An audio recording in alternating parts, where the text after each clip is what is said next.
content of this channel is for mature audiences. Parental discretion is advised.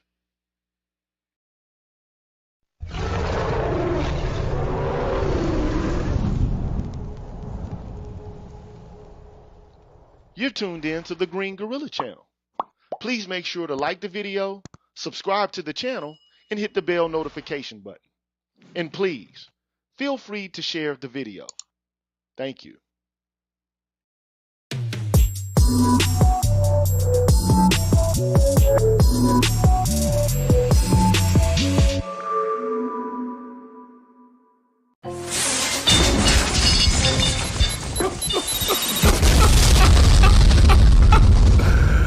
Oh man, I got too much shit going on over here, bro. I got grenades being thrown, Captain Save a hoe stepping in to save all the hoes. What's good with y'all, man? I'm GG. You tuned in to the Green Gorilla channel. It's the place where black men can express themselves freely, straight up with no chases, man. Straight up. And you know, like I always do about this time, man, I want to give a shout out to all the members of the Green Gorilla channel. But before I do that, I want to say hello to all them haters out there, man. How y'all doing? How are you doing? And if you haven't done so already, man, when you come in, man, please hit the like button, subscribe button, and the bell notification button so you can stay abreast of what's cracking here on the Green Gorilla channel. Real talk. Now it's time for me to go ahead and shout out all the members of the Green Gorilla channel, man, so I can get on to the proceedings this evening. Shout out to Brotherly Love 215, Jay Cleveland Green, Rais Moorjid, Spain Man, Lee Ways, Tahuti, No Sleep. No Sleep. Ben Cannon, Kenton, Seven Coast Dojo, and Apex Prowler. Big up. I apologize for that, man. That shit just came out of nowhere. Big up to Anthony Davis, I'm Just Jules, Black Swerve 404, An Honest Look, Sherlin Rowe, Ricky Dawson, Stefan, Julius Ferguson, Lord Hamal, True 7360, and Mr. Me Too. Big up. Big up for Call for President, Broken Blade, Leading from the Back, Golden Professor, AKs and Curtains, H-Town, Roguish the Billmonger, BD Main, Adrian Thomas, Electrician 480, and Binga. Big up. Big up with Cutting Up with the Jones, Zanco 1, D. Scott, Path Guy 74, Pete Rock, Aaron Peters, Marnolis, Dar, Vincent Lindsay, Beautiful Trauma, and Quiz the Poet. Big up. Big up to Black Wizard, ADOS, Jazz Deck, Shadow Observer, Sugar T, Artisan MC, Kyle J. Sura, Kareem, Troy Warren, Mrs. KP Bailey, Alan Wiley in the face. Big up. Big up to Life of Commerce, Dreamlit, A. Wilson's Ghost, Timothy Blewett, Jeffrey Speed, Marvin Battle Jr., Mark Holt, Adam, BGS Ivmore, and Ignat's Mouse. Big up. Big up to Brian Peaks, Papa Dita, Scott Haywood, Black Uru, Dr. Treat 33, Leroy Honeycutt, Super Tech 77, Base X, Brian McMurray, Karen S., and Charles Rogers. Big up. Big up to Rick Ross, Sandra Jean, Charles Gilmore, Greg Barry Little, Mr. Valentino, Jason Hales, Black Men Being Brutally Honest, Karen 87, Doc LaRock, and Mark Swift. Big up! Big up to Odd Collar, Nana Watts, Coach Hotep, Old Soul Chief, Mr. Blue Collar, TD Hip Hop Media, Drew Main, Mr. Heat, Sir Anthony, and MLR. Big up! Big up to Universal 178, Rasheed Barnes, Aaron Smith. Big up to DH, Red Pill Revelator, Aaron Infinite, Dr. Tierson Johnson, Kalon Chakala, Osto 8Up, and WPR1. Big up! And I can't forget the brothers in heaven, man. David Carroll, Force Windu, and Kevin Samuels. Big up to all of them, man. Straight up.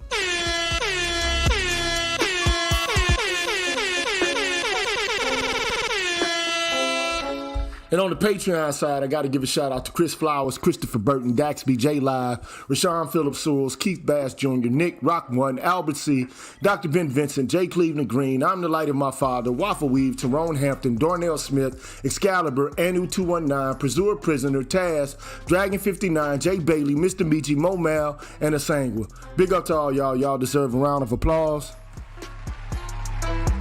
Thank you so much for being members of the Green Gorilla channel and supporting me throughout my antics and my absence periodically, man. I appreciate y'all, man, to the fullest extent, man. Thank you so much. Thank you so much. Thank you so much. And you can also support the Green Gorilla channel on Patreon or on YouTube memberships. And here's how you do the YouTube memberships, man. I'll be back with the show, bro. What's good, everybody? I'm the G with a PhD, and you're tuned in to the Green Gorilla channel, the place where black men can express themselves freely, straight up, no chaser. Today, I want to introduce you to my new membership program that consists of 5 levels where you can invest in the Green Gorilla channel on a monthly basis and receive level-specific perks. Memberships are special because they improve the quality of the content of the channel and will help me to be able to keep the channel going. Now, to participate in the Green Gorilla channel membership program, all you have to do is hit the join button, which is located right next to the subscribe button on my channel page. Now, for all of my subscribers who decide not to participate in my membership program, nothing will change. The content will keep coming the way it always has. Thanks for watching, and be careful out here, people. Bless.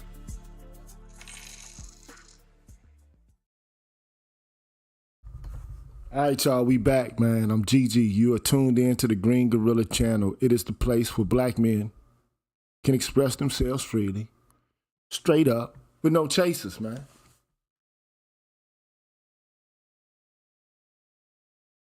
Straight up.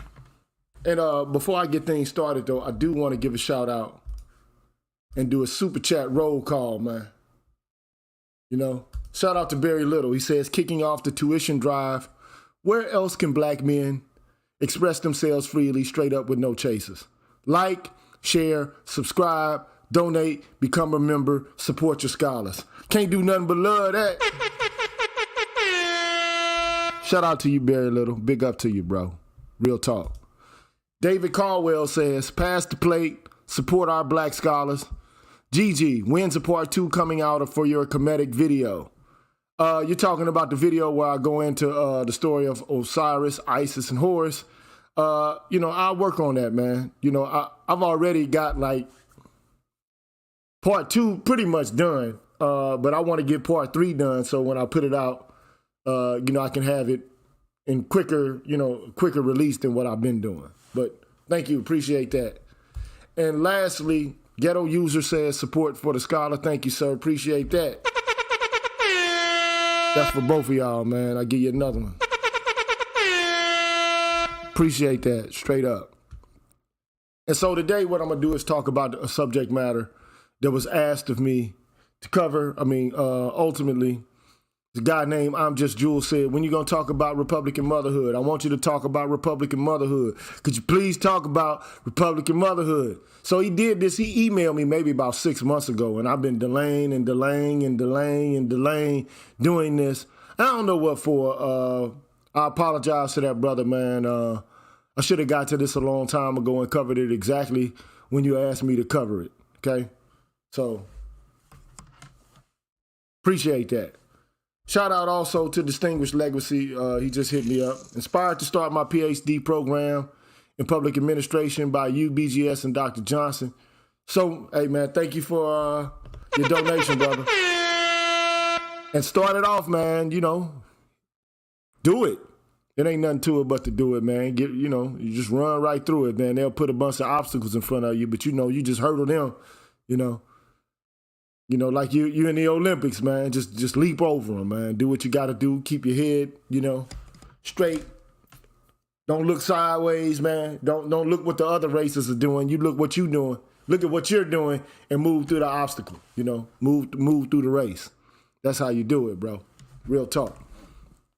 So anyway, man, we're going to talk about Republican motherhood. But before I do that,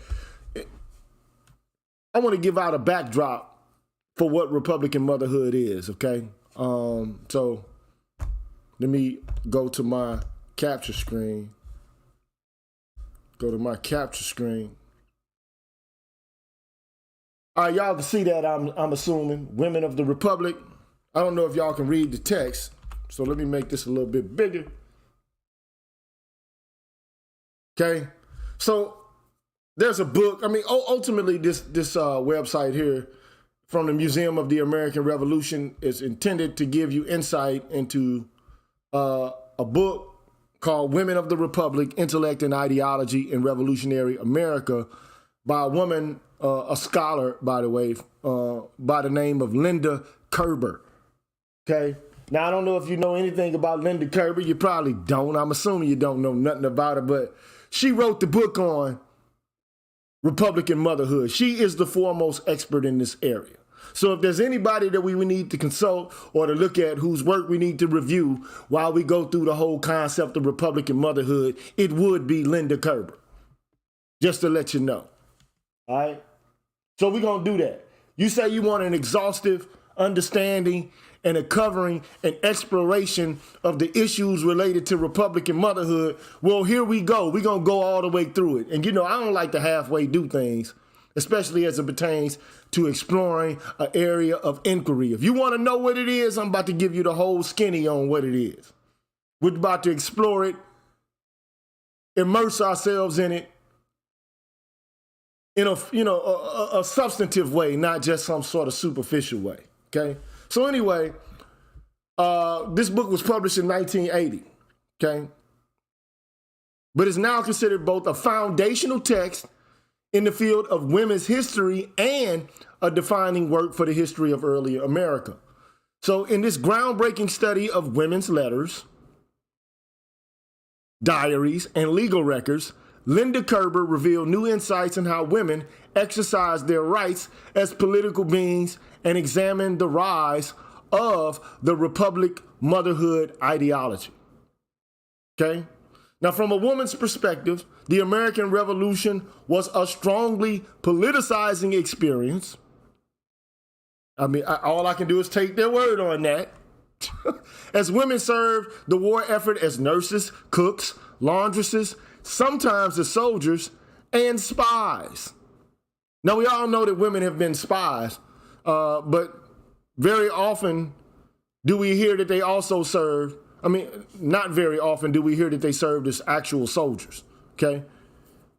Especially in an era like the Revolution, okay? The American Revolution. So in the wake of the war, women found themselves in a new republic without a clear political role. And so they shifted their political energies to nurturing civic virtue in their sons and daughters. I think, and then you have to ask yourself the question, like, okay, if you're interested in this subject, why are you interested in it?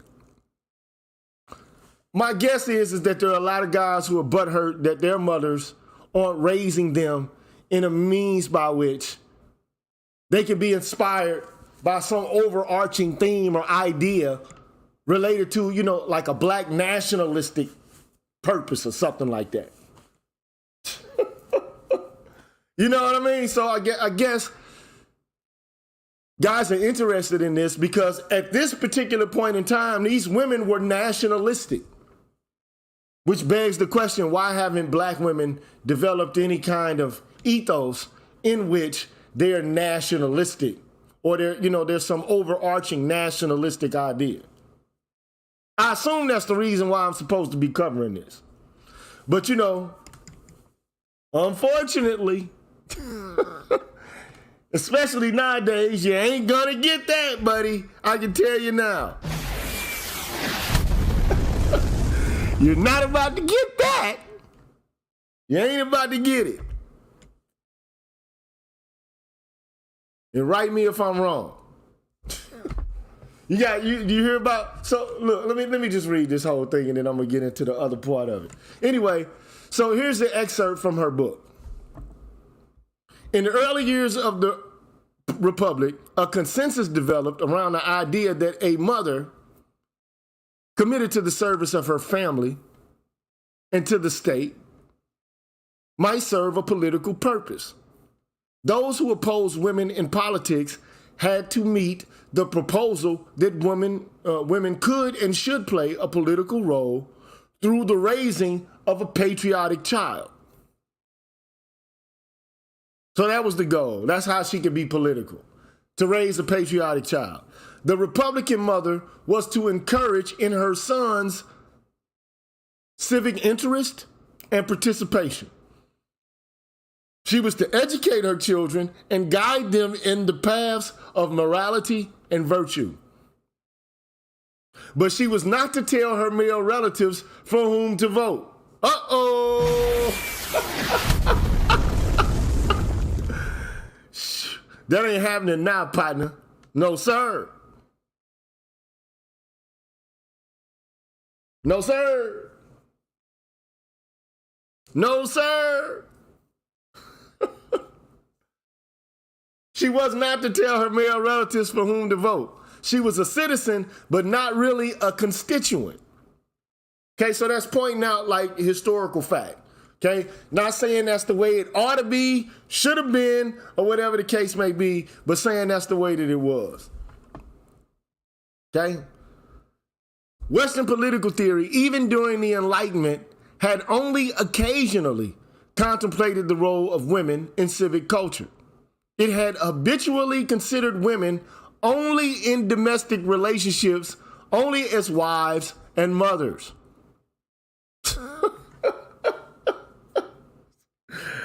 They hate that shit. I want you to think about this, bro. Apparently, women did not like being wives and mothers very much, bro. Cause you sure, I mean, am I wrong?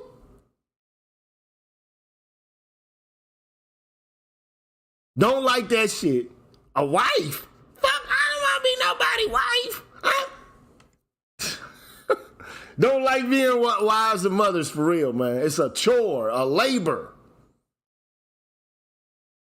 And a system of oppression, a role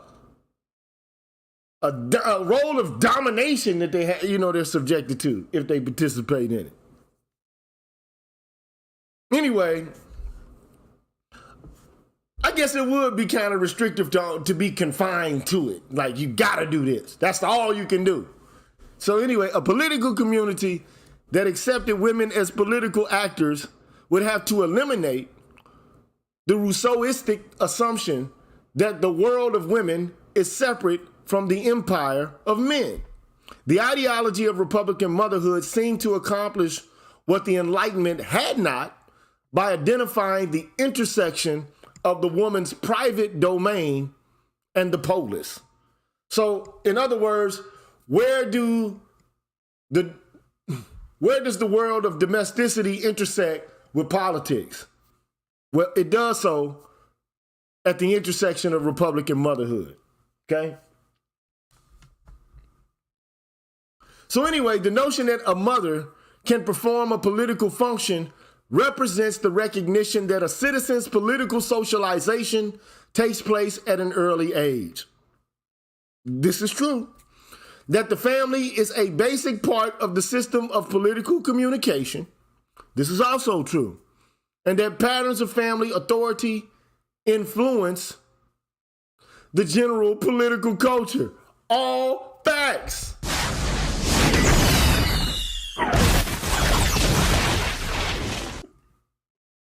Thank you, Show Me, for becoming a member of the Green Gorilla channel. Appreciate that, sir. Straight up. For real. Straight up, sir. Appreciate that. Can't do nothing but love and respect that. Straight up. Thank you. So anyway, yet most pre-modern political societies and even some fairly modern democracies maintain unarticulated, but nevertheless very firm, social restrictions that isolated the female domestic world from politics, meaning this ain't what y'all do. You don't do politics. Leave us to that. Y'all do something else in y'all's, your own sphere. But don't do what we do or try to do what we do in ours. Maintain yourself in your sphere, we'll maintain ourselves in ours. Now, of course, women have fought to overcome this, restriction. Okay.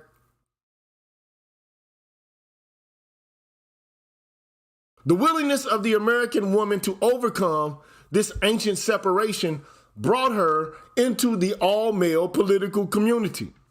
In this sense, Republican motherhood was a very important, even revolutionary invention.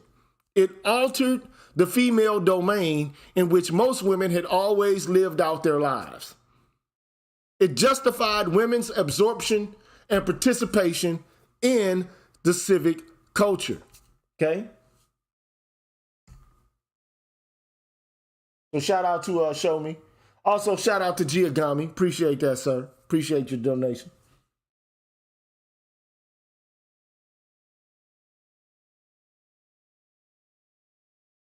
Okay, so women had the major role. This is also an excerpt from her book. Women had the major role in developing this formulation. Those who shared the vision of the Republican mother usually insisted upon better education, clear recognition of women's economic contributions, and a strong political identification with the Republic. Okay?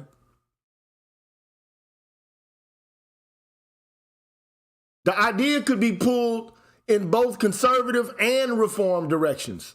It would be vulnerable to absorption in the domestic feminism of the Victorian period, to romanticization even in the cult of true womanhood.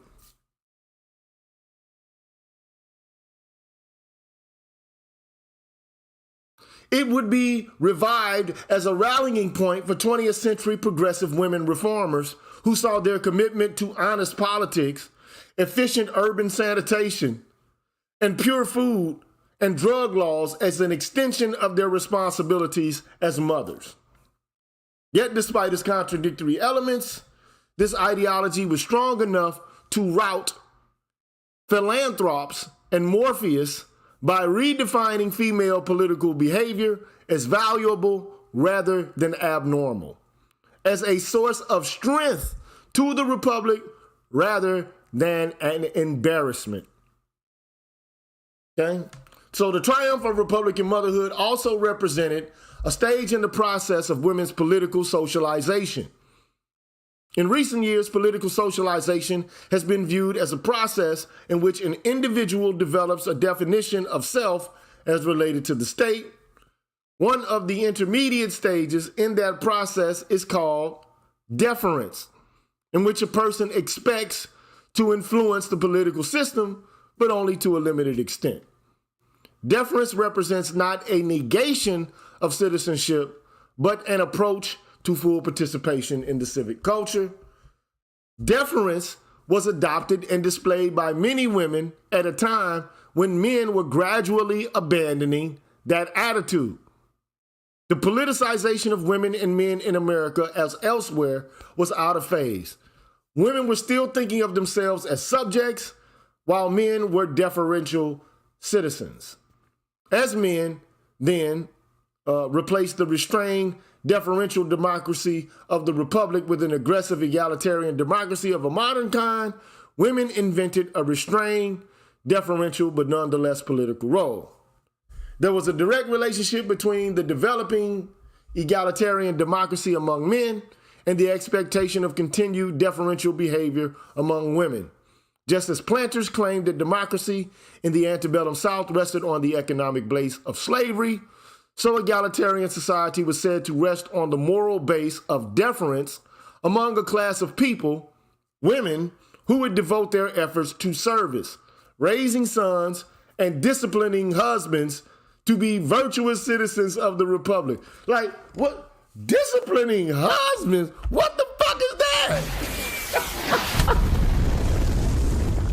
that? Disciplining husbands.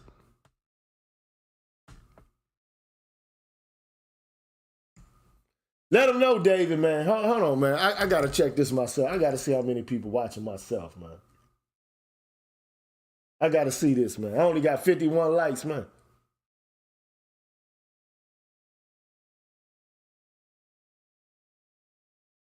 He sure ain't lied. I only got 55 likes, man. Got 106 people watching, man. Half of y'all hate it? Get my likes up, please. Or at least hit the don't like button. Hit something. Anyway, Republican motherhood was a concept that legitimized. Hold on, did I miss something? Hold on, let me make sure I didn't miss anything. Yeah, disciplining husbands to be virtuous citizens of the Republic. The learned woman, who might very well wish to make choices as well as to influence attitudes, was a visible threat to this arrangement.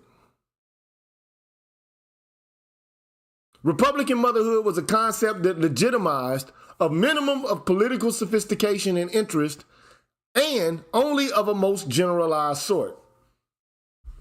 Skeptics could easily maintain that women should be content to perform this narrow political role permanently and ought not to wish for fuller participation. Women could be encouraged to contain their judgments as Republicans within their homes and families rather than to bridge the world outside and the world within. In this sense, restricting women's politicization was one of a series of conservative choices that Americans made in the post-war years as they avoided the full implications of their own revolutionary radicalism.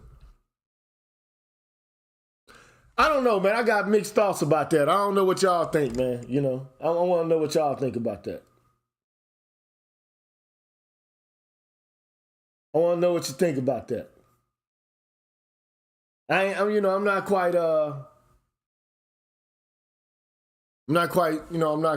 certain I have a absolute opinion about that. But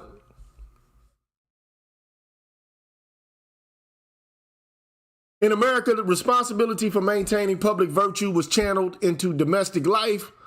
By these decisions, Americans may well have been spared the agony of the French cycle of revolution and counter-revolution, which spilled more blood and produced a political system more retrogressive than had the American War. Nevertheless, the impact of many of these choices was to inhibit the resolution of matters of particular concern to women. I swear it's not, I'm going to be done with this little particular part real quick. All right. It's often been noted that an apparently apathetic population can become intensely political when real issues present themselves. But despite the increasing political sophistication of the male public, women were left only with the most primitive of political mechanisms, the personal or collective petition. Okay, so they could develop petitions. That's pretty much like what they had in terms of being able to redress their grievances. Okay? That women made increasingly effective use of this option throughout the antebellum period does not negate the point that only a deferential political role was thought to be appropriate for them. The failure to establish an effective pension system for war widows suggests the limited responsiveness of legislators to women's real needs. Another index of the conservatism of the early republic is the failure to give high priority to the liberalization of divorce. It is true that in Massachusetts and Connecticut, women made extensive use of the opportunity for divorce provided by colonial law, but most colonies did not have simple divorce codes, nor did any except Pennsylvania hurry to provide them after the Revolution. Okay, so one last paragraph, and I'm done with this. When the war was over, Judith Sargent Murray predicted a new era in female history. That new era remained to be created by women, fortified by their memories and myths of female strength during the trials of war, politicized by their resentment of male legislators, slighting issues of greatest significance to women, which is being able to divorce your ass easy and quickly. All right, but it could not be created until the inherent paradox of Republican motherhood was resolved, until the world was not separated into a woman's realm of domesticity and nurture and a man's world of politics and intellect. The promises of the Republic had yet to be fulfilled. Remembering the revolution helped keep confidence alive. Yes, gentlemen, said Elizabeth Cady Stanton to the New York legislature in 1854. In Republican America, we, the daughters of the revolutionary heroes of 76, demand at your hands the redress of our grievances, a revision of your state constitution, a new code of laws.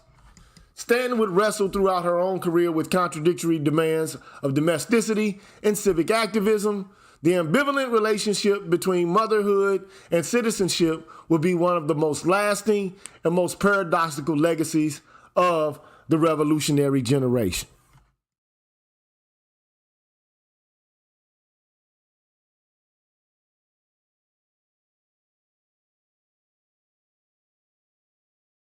Okay, so, I just want to ask a question. I'm going to invite you up if you want to. Who's opposed to women being able to participate in political life? Who's against it?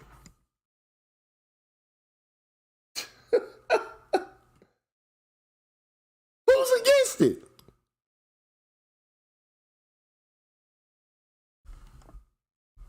Who's against it, man? Who is for making sure? I just got to be frank. Who is actually for turning back the hand of time and taking votes away from women and making sure that the only place that they have to engage in activity is in the house? Who's for that?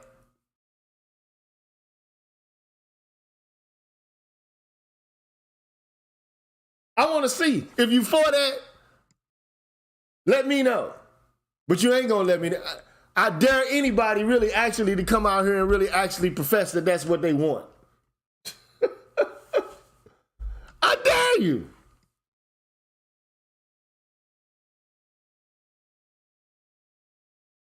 Rich Mac say that's what I want. Oh my God. So you want to go back in time and put women in the house. They can't go outside and vote. You can't put the genie back in the bottle on this, man. There's no way you can't turn back the hands of time and make it such that women can't participate in political life. You can stick a fork in that. It's done.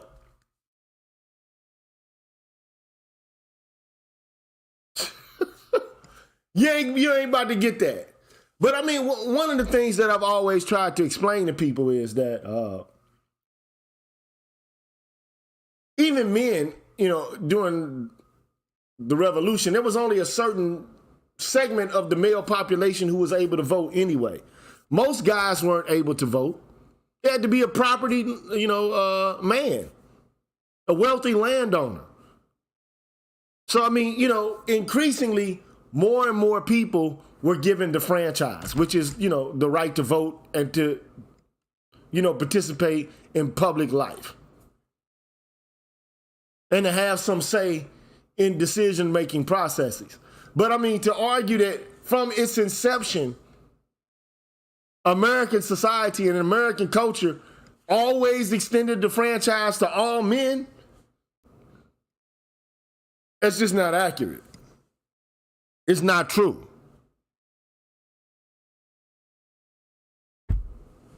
It's not the case.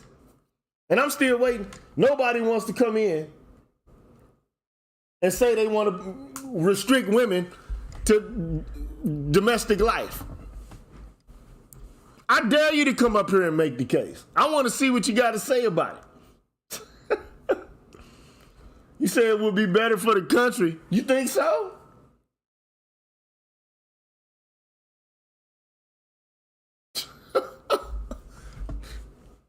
You want to take away the franchise? You want to restrict women's ability to engage in public life? I want to see the argument for that. I want to see your argument for that.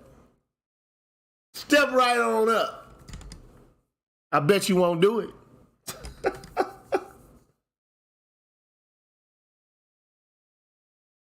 This is the thing that fucks me up, right? And I'm just saying, right? How do you get women to raise better children? How do you do it?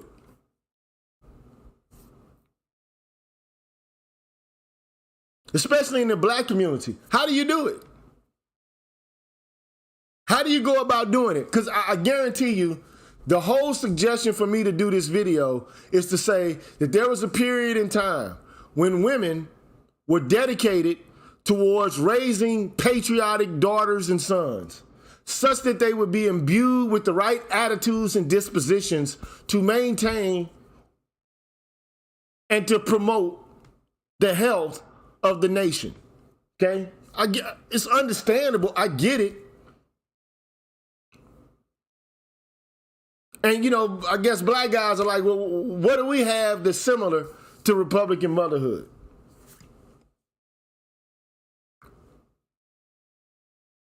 What do we... There is nothing similar to it.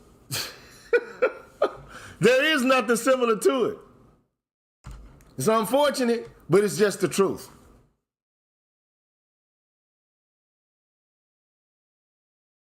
Rich Mack say he ain't a talker. He's a writer, not a talker. He's a typer, not a talker. He's a typer, not a talker.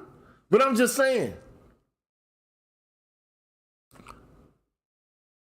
You're not going to get it. So I read an excerpt from Linda Kerber. She's the utmost expert on Republican motherhood. Now the question is, I'm begging somebody to step up and say that women shouldn't be involved in public life. I'm ready to hear this shit. I dare somebody to step on up and convince me that you should leave women out of public life. They should be at home cooking and cleaning and shit. I want you to convince me of that.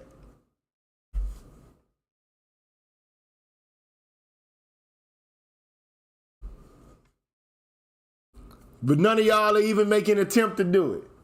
None of y'all. Because that's the way some of y'all sound sometimes, though. I ain't gonna lie. Like, oh, she need to be in the house. And, you know, hey.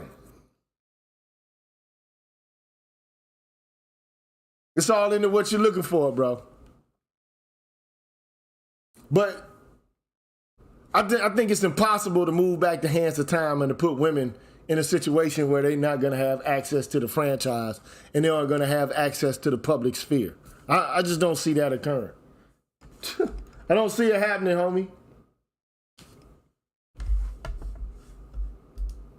I don't see it happening. But there is something else. So this is another article from Linda Kerber. Now, at some point, I'm going to read through this. Because you say you want to know about Republican motherhood.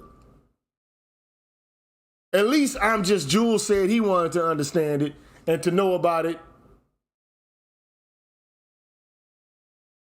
And the question is, whether women are capable of serious reasoning enough such that they can actually be involved in public life.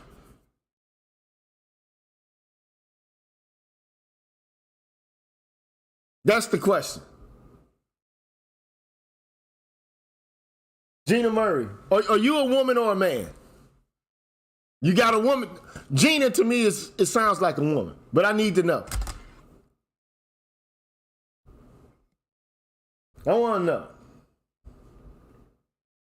Okay, you're a woman. Are you aware that, like, recently there was a video of a young boy who voted independent? I think he voted for Bernie Sanders, but his mother got mad at him, got pissed off that he voted for Bernie Sanders because he was supposed to vote for Biden. I told you to vote for Biden.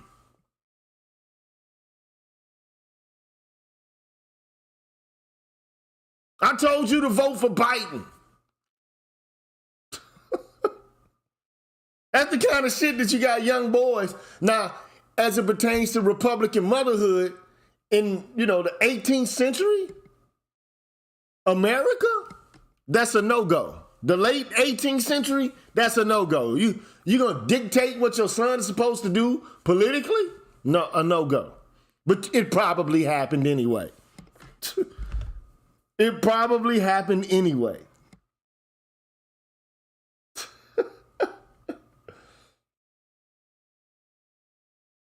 And Ghetto User says, thank you for giving me insight into why women believe they are morally superior to men. This document helped open my eyes, or helps open my eyes. It is the case, in order to justify restricting women to the domestic sphere, I mean, they often made these kind of infantilizing arguments about the purity and the virtue associated with womanhood and the dirtiness and the kind of argumentativeness and the conflictual attitude taken up in politics, and that it wasn't actually appropriate to thrust women in that kind of sphere because it would be disagreeable to their nature. Those are the kind of arguments that were made.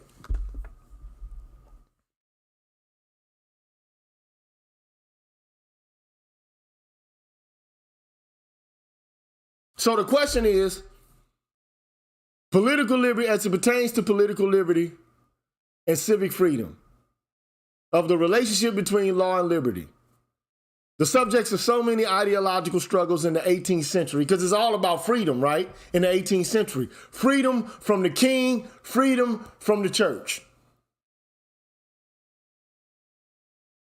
Right? Political liberty, civic freedom, the relationship between law and freedom, subject to so many ideological struggles in the 18th century. These questions, they don't have a gender, so the author says, and the author is Linda Kerber. So philosophers habitually indulge in vast generalizations about humanity. What is the human being like? Montesquieu contemplated the nature of society. What is society like? What is the nature of it? Rousseau formulated a scheme for the revitalized education of children. Lord Keynes wrote 4 volumes on the history of mankind. The broad sweep of their generalizations has permitted the conclusion that they indeed meant to include all people in their observations. If they habitually used the generic he, 2 centuries before our own generation began to be discomfited by it, then it's a matter of syntax and usage and without historical significance. However, Rousseau permitted himself to wonder whether women were capable of serious reasoning. If the Enlightenment represented, as Peter Gay has remarked, man's claim to be recognized as an adult, responsible being, who would take the risk of discovery, exercise the right of unfettered criticism, accept the loneliness of autonomy, it may be worth asking whether it was assumed that women were also to recognize themselves as responsible beings. Are they responsible beings? Are they adults? Are they supposed to be subjected to unfettered criticism?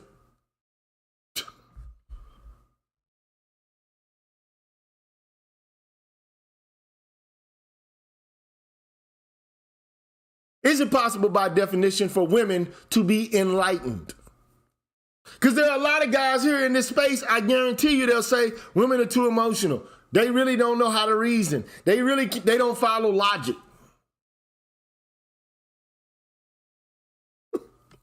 That's what a lot of dudes say, even today.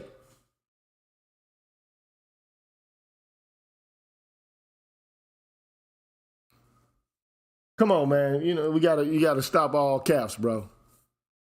Sound like you yelling in the chat.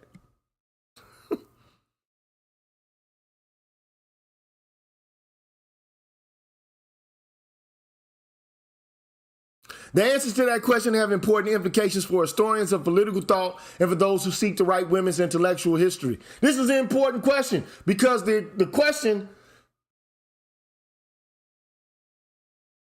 is basically is Republican motherhood justified? Because basically women weren't thought to be necessarily that it was important for them to be educated. Then they made this argument, well, if we're going to raise children who are educated and who have civic pride, then we need to be educated so that we can educate the children, because they are our students, our pupils. We're their first teachers. We need to be educated so that we can educate our children to make the nation a better place. So that's the way the argument goes.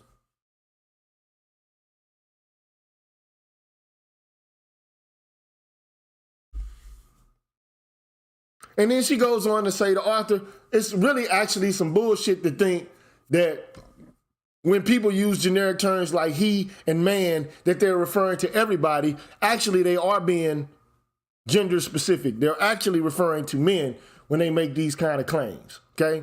We should be skeptical of the generous assumption that the Enlightenment man was generic. It wasn't, it was specific. Philosophe is a male noun. It describes Immanuel Kant, Adam Smith, Diderot, Lessing, Franklin, Locke, Rousseau, with the conspicuous exceptions of Catherine Macaulay and Mary Wollstonecraft. Women are absent even from the second and third ranks, meaning they're not considered to be philosophers, so to speak.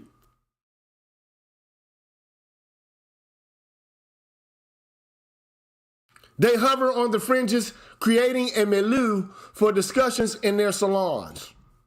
Because women were part of salon societies where people got together and they talked and they chatted, different people from different walks of life, different classes, and so on and so forth, right? They went to the salons and discussed their theories and their research and their political ideals or whatever. So basically, women hover on the fringes, creating a milieu for discussions in their salons, offering their personal and moral support to male friends and lovers, but making only minor intellectual contributions. Mademoiselle Helvetius, Mademoiselle Brillant, Mademoiselle Condorcet, even Catherine of Russia are consumers, not creators of Enlightenment ideas. Is it by accident or design that Molly Stevenson's, the Sophie Volans, or the Molly Stevensons, the Sophie Volans, the Maria Cosways figure primarily as the addressees of letters by Franklin, Diderot, and Jefferson, meaning that they didn't write anybody any letters. They had letters written to them. They were passive, so to speak. So a careful reading of the main text of the Enlightenment in France, England, and the colonies reveals the nature of the relationship between women and the state remained largely unexamined. The use of man was in fact literal, wasn't generic, didn't apply to everybody, okay? Only by implication did the writer say anything of substance about the function and responsibilities of women in the monarchies. And they knew and the ideal communities they invented. So women just weren't talked about or written about. Just as their inadvertent comments on the mob reveals the limits of their democracy, their comments on women reveals the limits of their definition of civic virtue. Okay? Perhaps the most striking feature of Enlightenment literature is that the more abstract and theoretical his intention, the more likely it is that the writer would consider the function of women in the polity or the state. Because a standard way of reinventing natural law was to posit the first family in a state of nature and derive political relationships from its situation. Philosophers were virtually forced by the form in which they have chosen to work to contemplate women's political role, even if, with Rousseau, they did so in an anti-feminist mode. But, people say, well, that's how you get, government is to somehow, theorize about what the first family might have been like. And to derive political relationships from that institution, or how that, that relationship was organized, okay? And we're talking about state and nature philosophers. I've been over this, so I'm not going to go too much in depth about it. Anyway, by contrast, the more the writer's intention was specific criticism of contemporary affairs, as it was apt to be among the Whig opposition, the less the likelihood of serious consideration of women as political beings. But both groups shared the unspoken assumption that women acted in a political capacity only in special or unusual circumstances. In the face of a denial that women might properly participate in the political community at all, there was invented a definition of women's relationship to the state that sought to fill the inadequacies of inherited political theory. The Republican ideology that Americans developed included, hesitantly, a political role for women. It made use of the classic formulation of the Spartan mother who raised sons prepared to sacrifice themselves to the good of the polis. And this is where I remember one time Rais Muajid doing a study or, doing a series of shows about Spartan motherhood and the way that they, were dedicated to raising their sons. They raised soldiers, not toothless, feckless servants and purse grabbers. They raised sons who were ready to fight for the nation, right? So there's a link between this concept of Spartan motherhood, Republican motherhood, and I think what, black guys are arguing that they wish they had. Shout out to Mr. Heat, bro. Shout out to Mr. Heat. Big up to him, man. It says support the Green Gorilla channel, folks. Hit that like button. Or don't hit it.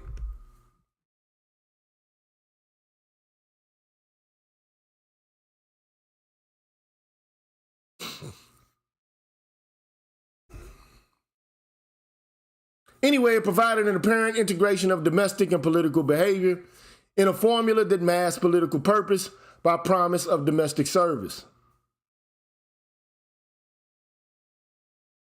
The terms provided were ambivalent, so in other words, to her, Republican motherhood wasn't really worth shit. I mean, just look at the sentence. It made the Republican ideology that Americans developed included a political role for women. It made use of the Spartan mother who raised sons prepared to sacrifice themselves for the sake of the polis, which is the city-state. It provided an apparent integration of domestic and political behavior in a formula that covered up political purpose by promise of domestic service. So in other words, and this, I'm just me enacting this, bitch, don't worry about what the fuck's going on with what I'm doing. You just make sure the kids are educated and taken care of and they're loyal to the state.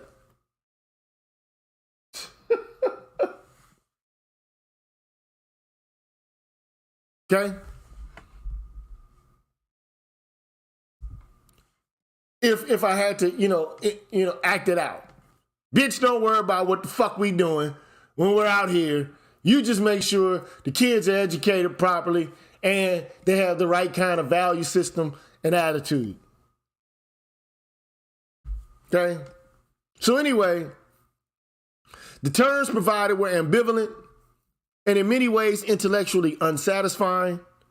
The intellectual history of women is not a Whiggish progression ever onward and ever upward toward autonomy and liberation. The tangled and complex role of the Republican mother offered one among many structures and contexts in which women might define the civic culture and their responsibilities to the state.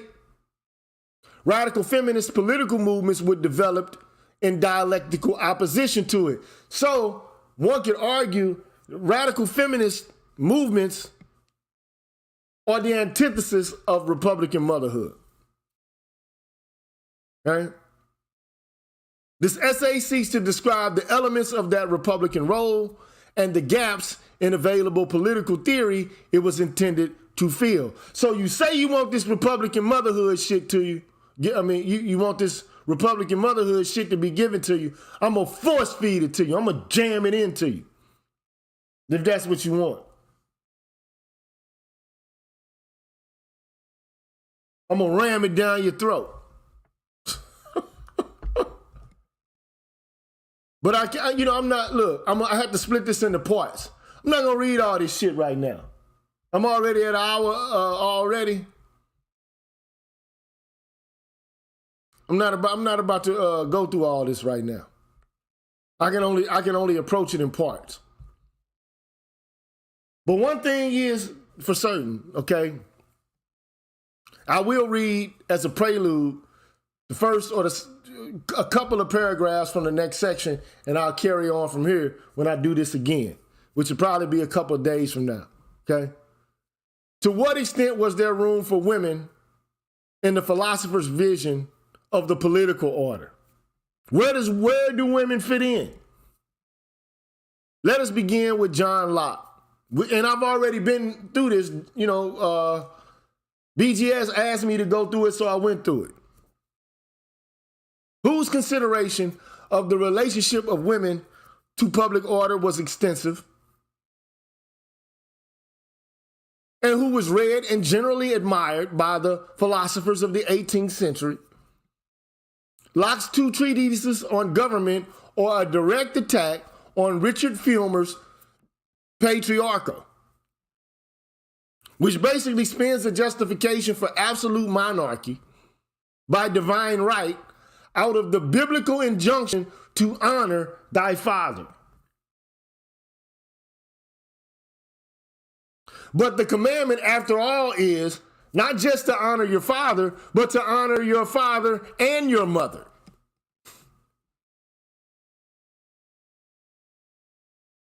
Filmer's defense of absolutism in government conveniently forgot mothers. It imagined a power structure that was masculine, that was absolute, and that descended through primogeniture. To create this structure and defend it as he did, Filmer had to ignore a large network of other relationships and impose a hierarchical subordination on all those he did acknowledge. Locke responded to Fillmore, because the two treatises of government are responses to Robert Fillmore. Okay? Locke needed for his purposes only a reader who would concede that the biblical command was not just to honor the father, but to honor the mother and the father. Grant him that. And Locke could proceed to race through Filmer, restoring mothers as he went, and by that device, undercutting Filmer's analogy between parental power and royal authority. Because, this whole concept of parens patriae, that the king is the father and he gets his absolute power from God, that was the justification for autocracy among kings.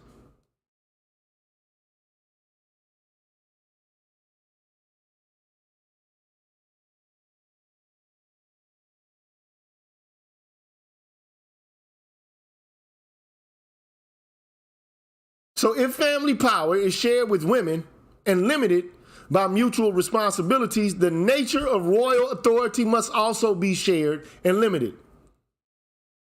What Locke accomplished in the first treatise was the integration of women into social theory.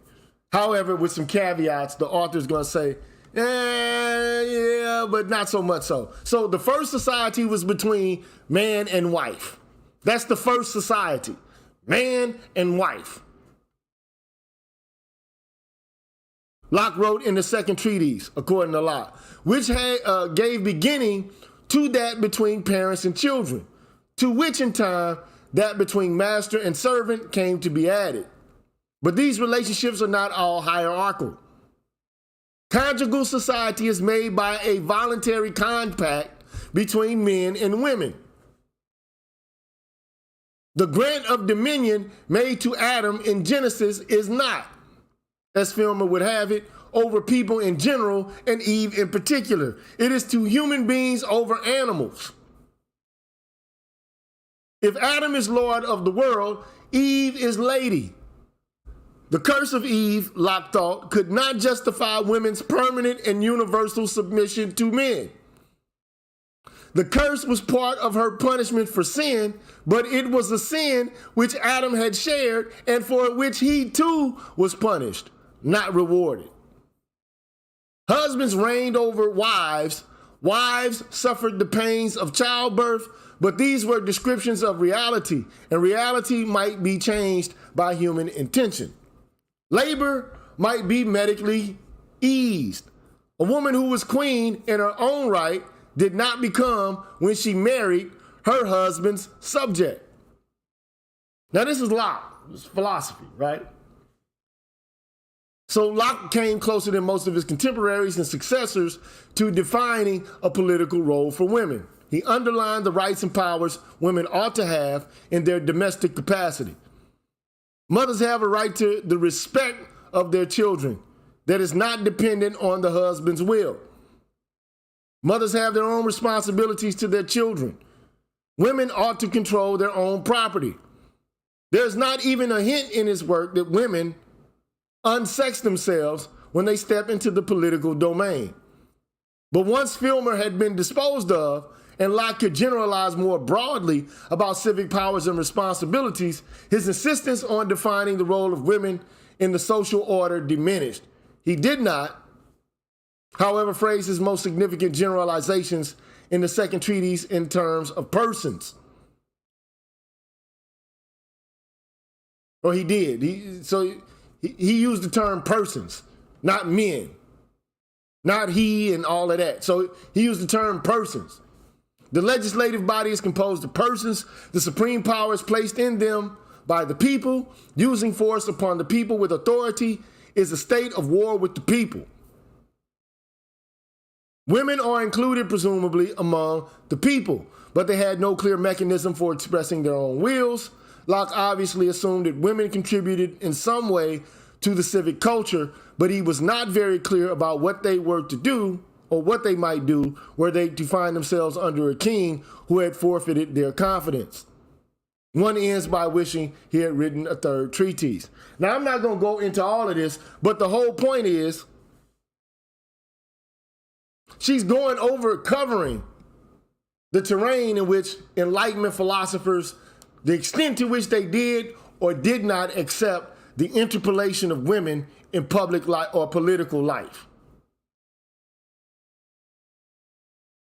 What's the extent of their acceptance of women in political life? The question really to be asked is, what is the extent to which you think women ought to be interpolated into public life?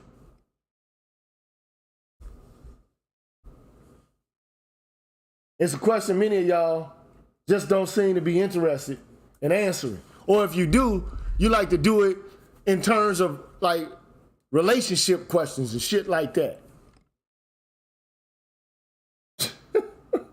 That's all y'all got is like relationship demands and what women are supposed to do in terms of how they supposed to treat you. Shout out to Joe from DC. Appreciate that.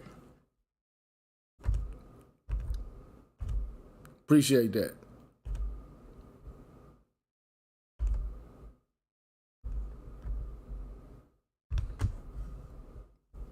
I mean, I get that, you feel like women should not try to, be bigger and badder than you.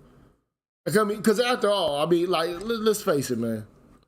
The way I look at it, I'm not trying to make a woman submit, but damn, lady, look, I'm 6'3". I weigh 215, between 215 and 220 pounds. I'm not trying to fuck with no 6'3" woman.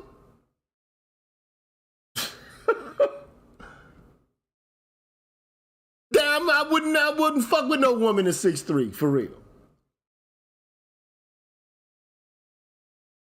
So typically the women I'm gonna date anyway, because I'm a tall ass guy. I come into contact with a woman, typically she's gonna be shorter than I am. Why would you try to fucking boot up to me? And that's what they say in New Orleans, boot up. Get aggressive. Try to get me to cling, like BGS to say, give me Klingon mating ritual energy. Why would you try to run up on me like I ain't who I am?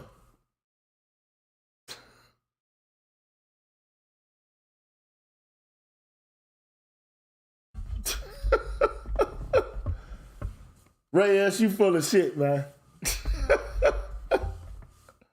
There's nothing like a woman 6'3" and up. Like what? Like, come on, bro.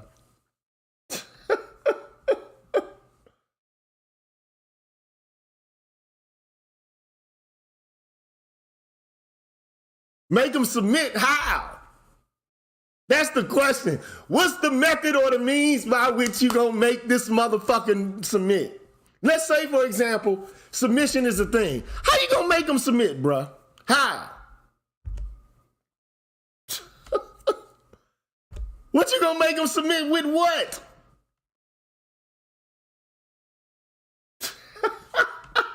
Yeah. I love Popeye. I love Popeye. Alice the Goon. Yeah. How can you make a woman submit, bro? With what? What you gonna fucking put her in a goddamn what? A goddamn figure four? A headlock or some shit? What you gonna do to make her submit?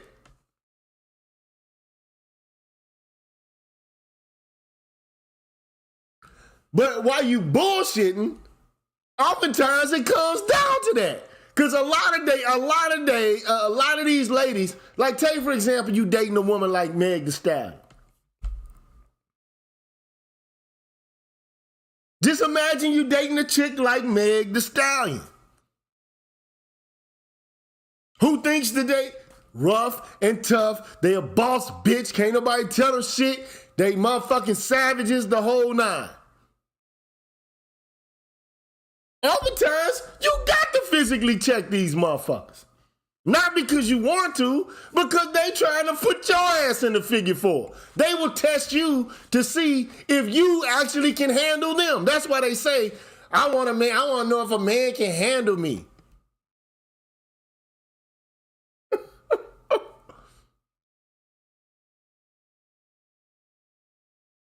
Stop lying and playing. Some of these women will try to fucking run up on you like they physically can beat your ass, bro.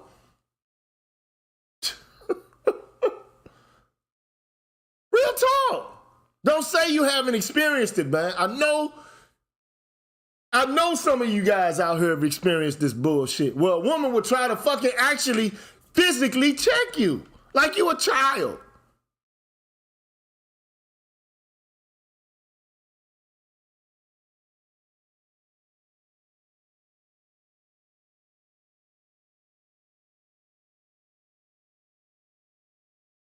So what does submission actually mean?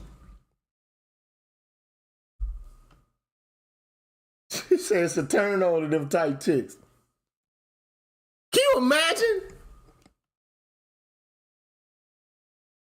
Can you imagine like this motherfucker just trying to put her hands on you, like to try to check you?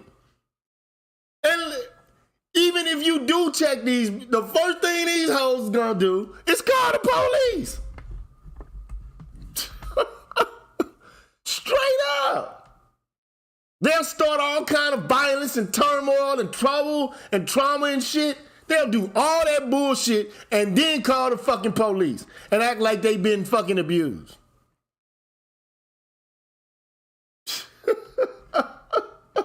But the question is, how do you make them submit? This is why I've been saying the patriarchy is fucking dead, bro. It's over with, man. All that shit is done, bro. It's a wrap.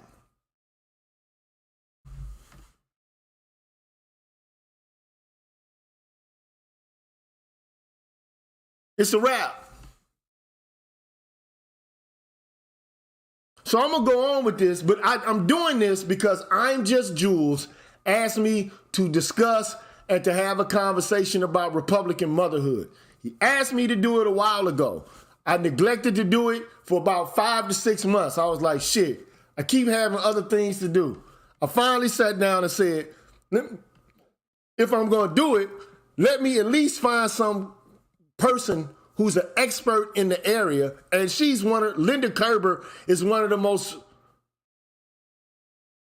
one of the foremost experts in the area of Republican motherhood. I said, well, when I first saw the article, I was like, I don't know if motherfuckers gonna vibe off this because it's too abstract. It's really cerebral. It uses a lot of graduated terminology. It just doesn't talk about, the shit that you get on blog sites. Is a lot of in-depth reasoning taking place here. Then I said, fuck it. If I'm gonna do it, I'm gonna do it all the way. Whether you like it or not. My thing is, as far as I'm concerned, I'm for women being involved in politics as long as men stop infantilizing them. The problem is, this is my honest opinion about this shit. You can't treat women contemporarily like they deserve to be in the domestic sphere. All delicate and light and shit like that. It's a wrap for that. Well, a lot of you guys still want to maintain that whole idea, including guys who advocate as feminists for women. Like they're going to rush in and protect them. No, sir, you're infantilizing them. You're not protecting them. All you're doing is giving an excuse for them to cry and to whine and to not protect themselves on their own fucking accord.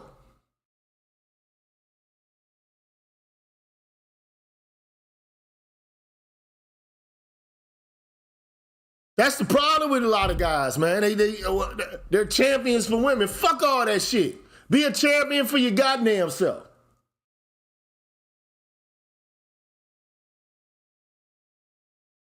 You say they want equality and shit, motherfucker, it's equality then. But you guys ain't willing to do that shit because you still have the hope and the promise that you're going to be treated like a fucking king of some kind. Like you're going to walk in the house and this motherfucker going to have the slippers ready and shit with a newspaper and a cigar and light the motherfucker and hand you a goddamn cocktail or something. When you get in the door.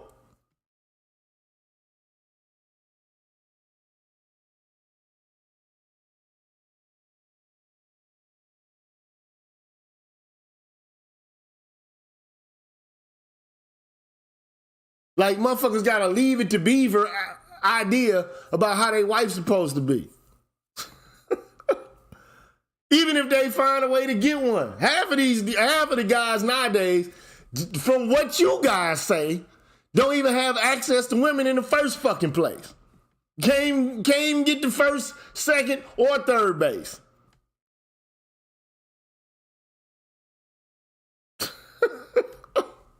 So motherfuckers that's getting the pussy easy still have a problem with these bitches out here, man. Oh, man. Cats out here who got access to the pussy easy is still having problems with these chicks out here.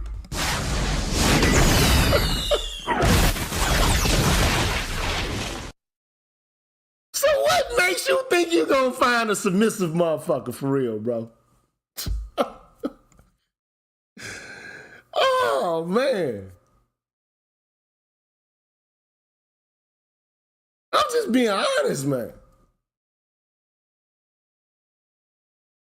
And I'm gonna just tell you, this is how I look at the shit, though. I'm just gonna keep it a buck. I know I'm saying things right now that are like controversial and pretty, like inflammatory, but here's the reality. The only thing I expect from any woman is the same thing I would expect from anybody else if I'm engaged in a contractual or mutually so-called, reciprocity relationship with them. Respect me and I respect you. Communicate what you have a problem with effectively instead of yelling and screaming and shit like that. Or don't play passive-aggressive games with me. Say what it is that you got on your mind without trying to be aggressive. Because I'm going to tell you what ends up happening is people don't know how to resolve conflict. Women and men together, both don't know how to resolve conflict. But all I can expect from anybody is, okay, if you got an issue, bring it up to me. Don't go spreading it all around, talking to everybody goddamn else about what the fuck you think is the problem with me and you. and show some fucking respect. You will get respect if you give respect. You'll receive gifts if you give gifts. Even if it's just the gift of being a decent and a fucking amicable person, an amicable person when you're in somebody else's presence. But you know what fucks me up is some people, man, are ignorant as shit. They like to yell, curse motherfuckers out, but they don't want nobody to yell and curse their asses out. Goes for men and women, male and female, fathers and mothers. You like to curse motherfuckers out and get ignorant and shit, but you don't want nobody to be ignorant to you.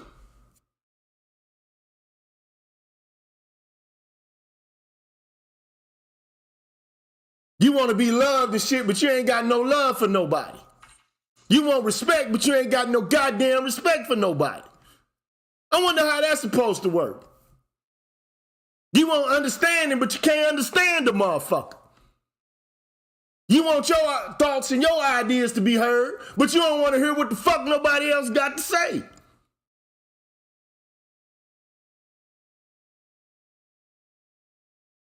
That's a problem. But it's something that can be exercised problematically by either men or women.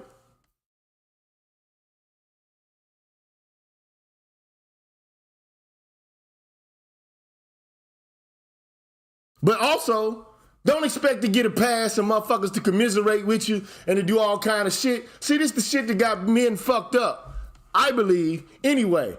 Men supposed to pursue. So I'm supposed to pay Le Pew it, run around chasing the motherfucker. So at some point a motherfucker can say they was being harassed? For what?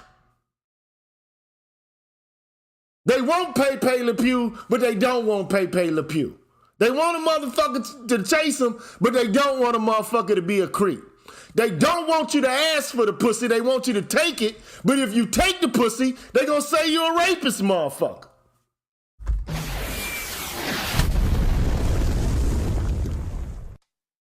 I've literally had women tell me, don't ask me to kiss me. Don't ask me to take the pussy, just take it.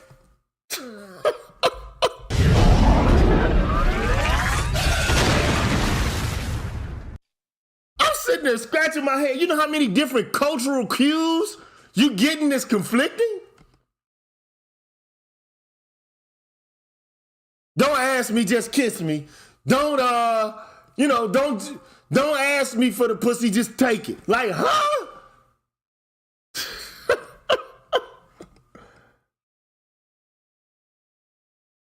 Then you left confused. Like, what the fuck am I supposed to be doing here?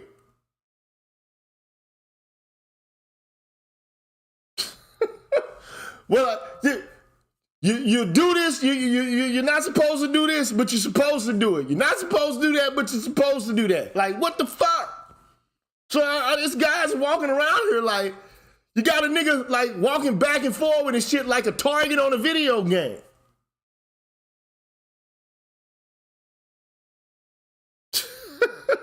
Guys out here really confused. You want a motherfucker to open the door for you, but then you get offended when niggas open the door for you. Like, what the fuck is all that?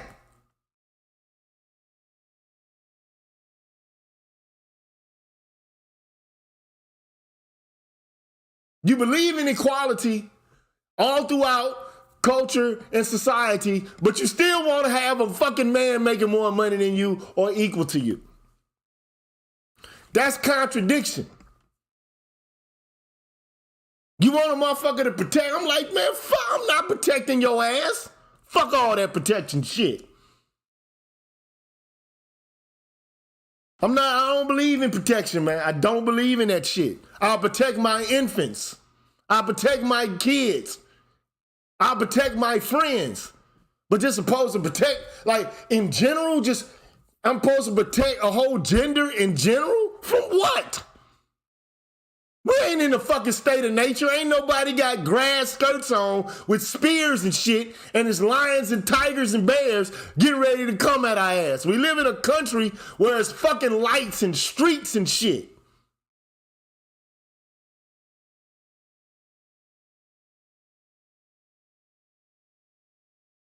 You need to protect yourself. I'm gonna tell you how you protect yourself. By being fucking reasonable. Like, if you're in the hood, don't walk with a wad of cash and a big fat ass fucking diamond necklace on your neck. Don't walk around the hood like that. Don't do that.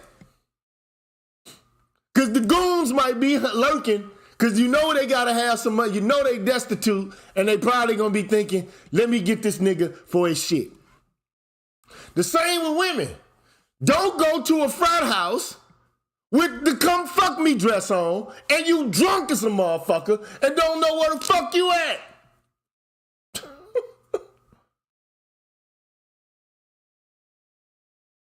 Don't do stupid shit that'll leave you unprotected on your own accord. Now, should somebody rob you if you got money in your hand? No, they shouldn't. Should not occur. Should not happen. If they didn't work for that money, they should not be having their eye on that money as you walk through the hood. But do you know there's a likelihood of some thirsty old, dusty ass, crusty ass, pooky ass niggas that y'all talk about so much who willing to fucking take it? Do you know you're in danger of having your shit taken? You know it, so you don't do it. Same way with women. Certain shit you do that'll put you in jeopardy. Now, if you're in a family situation and you vulnerable and you got an old ass creep doing some shit, that's wrong. But the same shit goes both ways for boys and girls. Because we got some old freaky ladies out there too. Just like you got freaky men out here.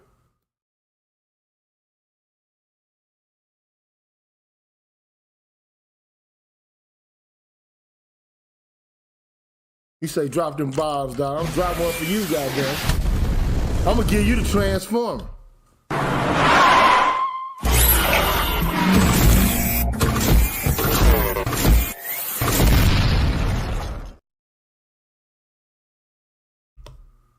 Robots in disguise. Transformer.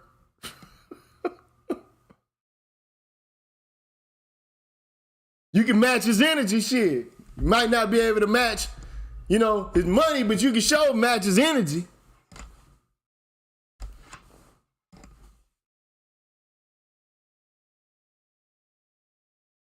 The only thing I'm trying to articulate, the only point I'm trying to make is, I'm all for women. Personally, I'm all for you being equal. But don't expect me to do no extra special shit. Fuck all that. I'm not doing that shit. I'm not opening no doors and all that shit. Just cause, what, you know, like you're supposed to treat it like, I'm not paying all your goddamn bills either. Fuck all that. You can pay all the bills, nigga. I'm not paying all these goddamn bills, man. Can you pay my bills? No, I cannot. Motherfucker ask me for money all the time. Nope. You can ask me till you blue in the face. I'm not paying for that shit.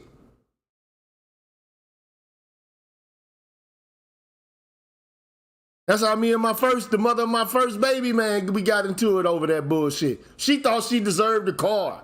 I ain't want a car. Bitch, go out and get one. You go to the dealership, you sign the motherfucking paperwork and get one.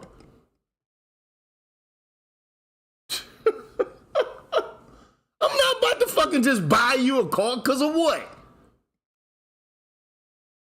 You already got a fucking car. You have a car. You have one. Here's your car. Right here.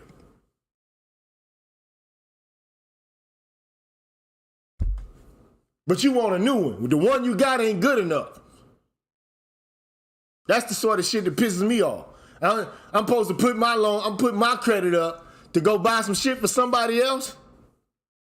And they won't even make your ass a sandwich. How about that?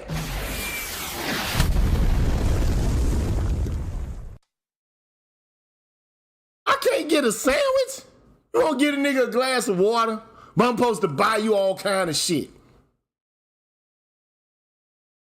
I just don't understand it. You say I'm poor as hell, but screw it, you deserve. Hey man, don't break yourself if you you indigent. Don't do that, bro.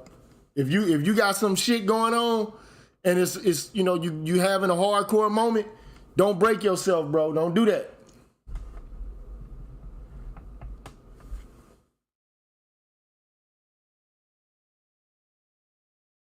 Don't break yourself, bro. Don't do that, man. Well, anyway, man, I'm at the hour and 30-minute mark. I didn't expect to spend this long doing this. I only wanted to do it for 45 minutes to an hour. But the only point I'm trying to make is, personally, this is my opinion. Ain't nobody came up to step up and talk about it and have a discussion about it. So, I'm assuming that if you have a difference of opinion, you're not really actually ready to challenge me on it in a meaningful and a substantive way. I don't have a problem with women having freedom. But don't expect for me to infantilize your ass while you exercising your freedom. I'm not gonna treat you like a baby or like somebody who's delicate and you need to be fucking pampered. I'm not about to do that shit.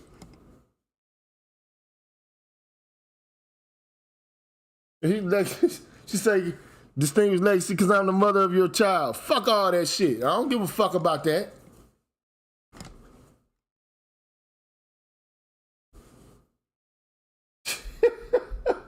He said that sandwich gonna have cheese and an attitude. Ham, cheese, and an attitude. Look, man, I'll make a motherfucker a sandwich. Like if my friends come over, I treat them well, man. The key to a relationship is reciprocity. That's what needs to be understood. It's a give and a take. Reciprocal and cyclical. That's what it's supposed to be. It ain't just supposed to be one way.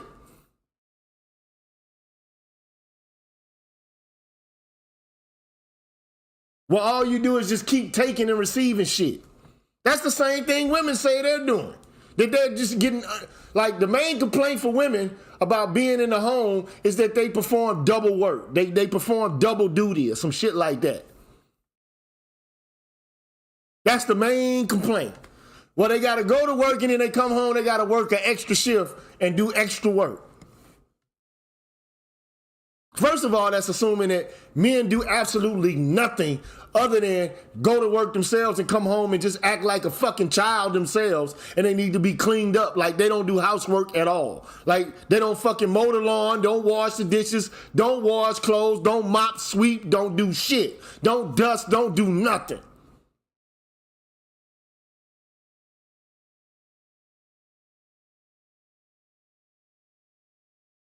I ain't even watching the lights no more. I know these motherfuckers hate me anyway. A lot of these motherfuckers watch me to hate me.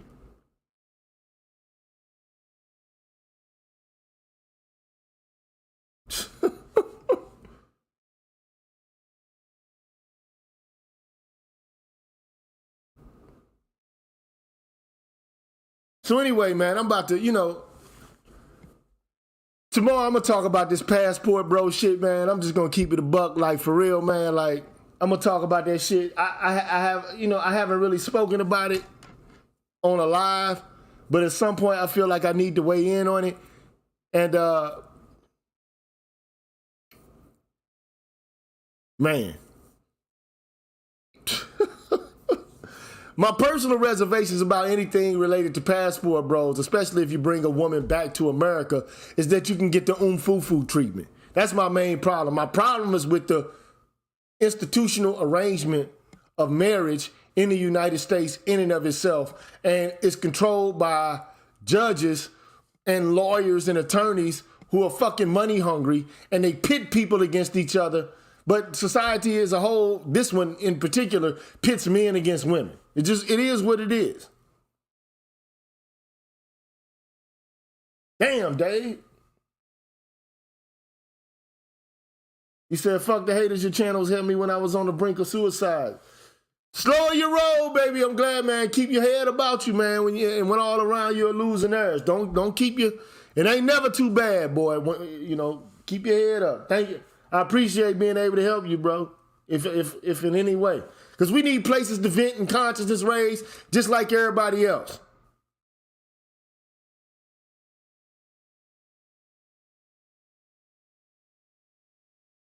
I'm gonna leave the link one more time, and I'm out of here, man. I ain't gonna spend too much more time.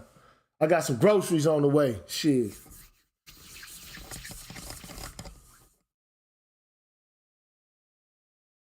Yeah, I'm gonna weigh in, man, on this passport, bro. Shit. I just don't like. They making men out to be perverts and shit like that. You know what I'm saying? I'm like, hey, I just, I ain't for all that, man. What's up, Chaos? Chaos, what's cracking? Give me 1 second. All right. I had to mute the YouTube because YouTube's going to have feedback. Can we good? Yeah, what's happening? Yeah, man. Republic. All about the Republic. And isn't these news that always preach about the Republic? Say we should go deal with a certain side, said the other side. And isn't America founded by the Republic last time I checked, Gigi? Well, America's a republic in and of itself, but the whole point is, the idea is that these women were supposedly promoting nationalism by promoting, the spirit, educating their children to be nationalistic. But in order to actually do that, they themselves had to be educated, such that they could actually, impart the kind of civic pride that the nation needs. So,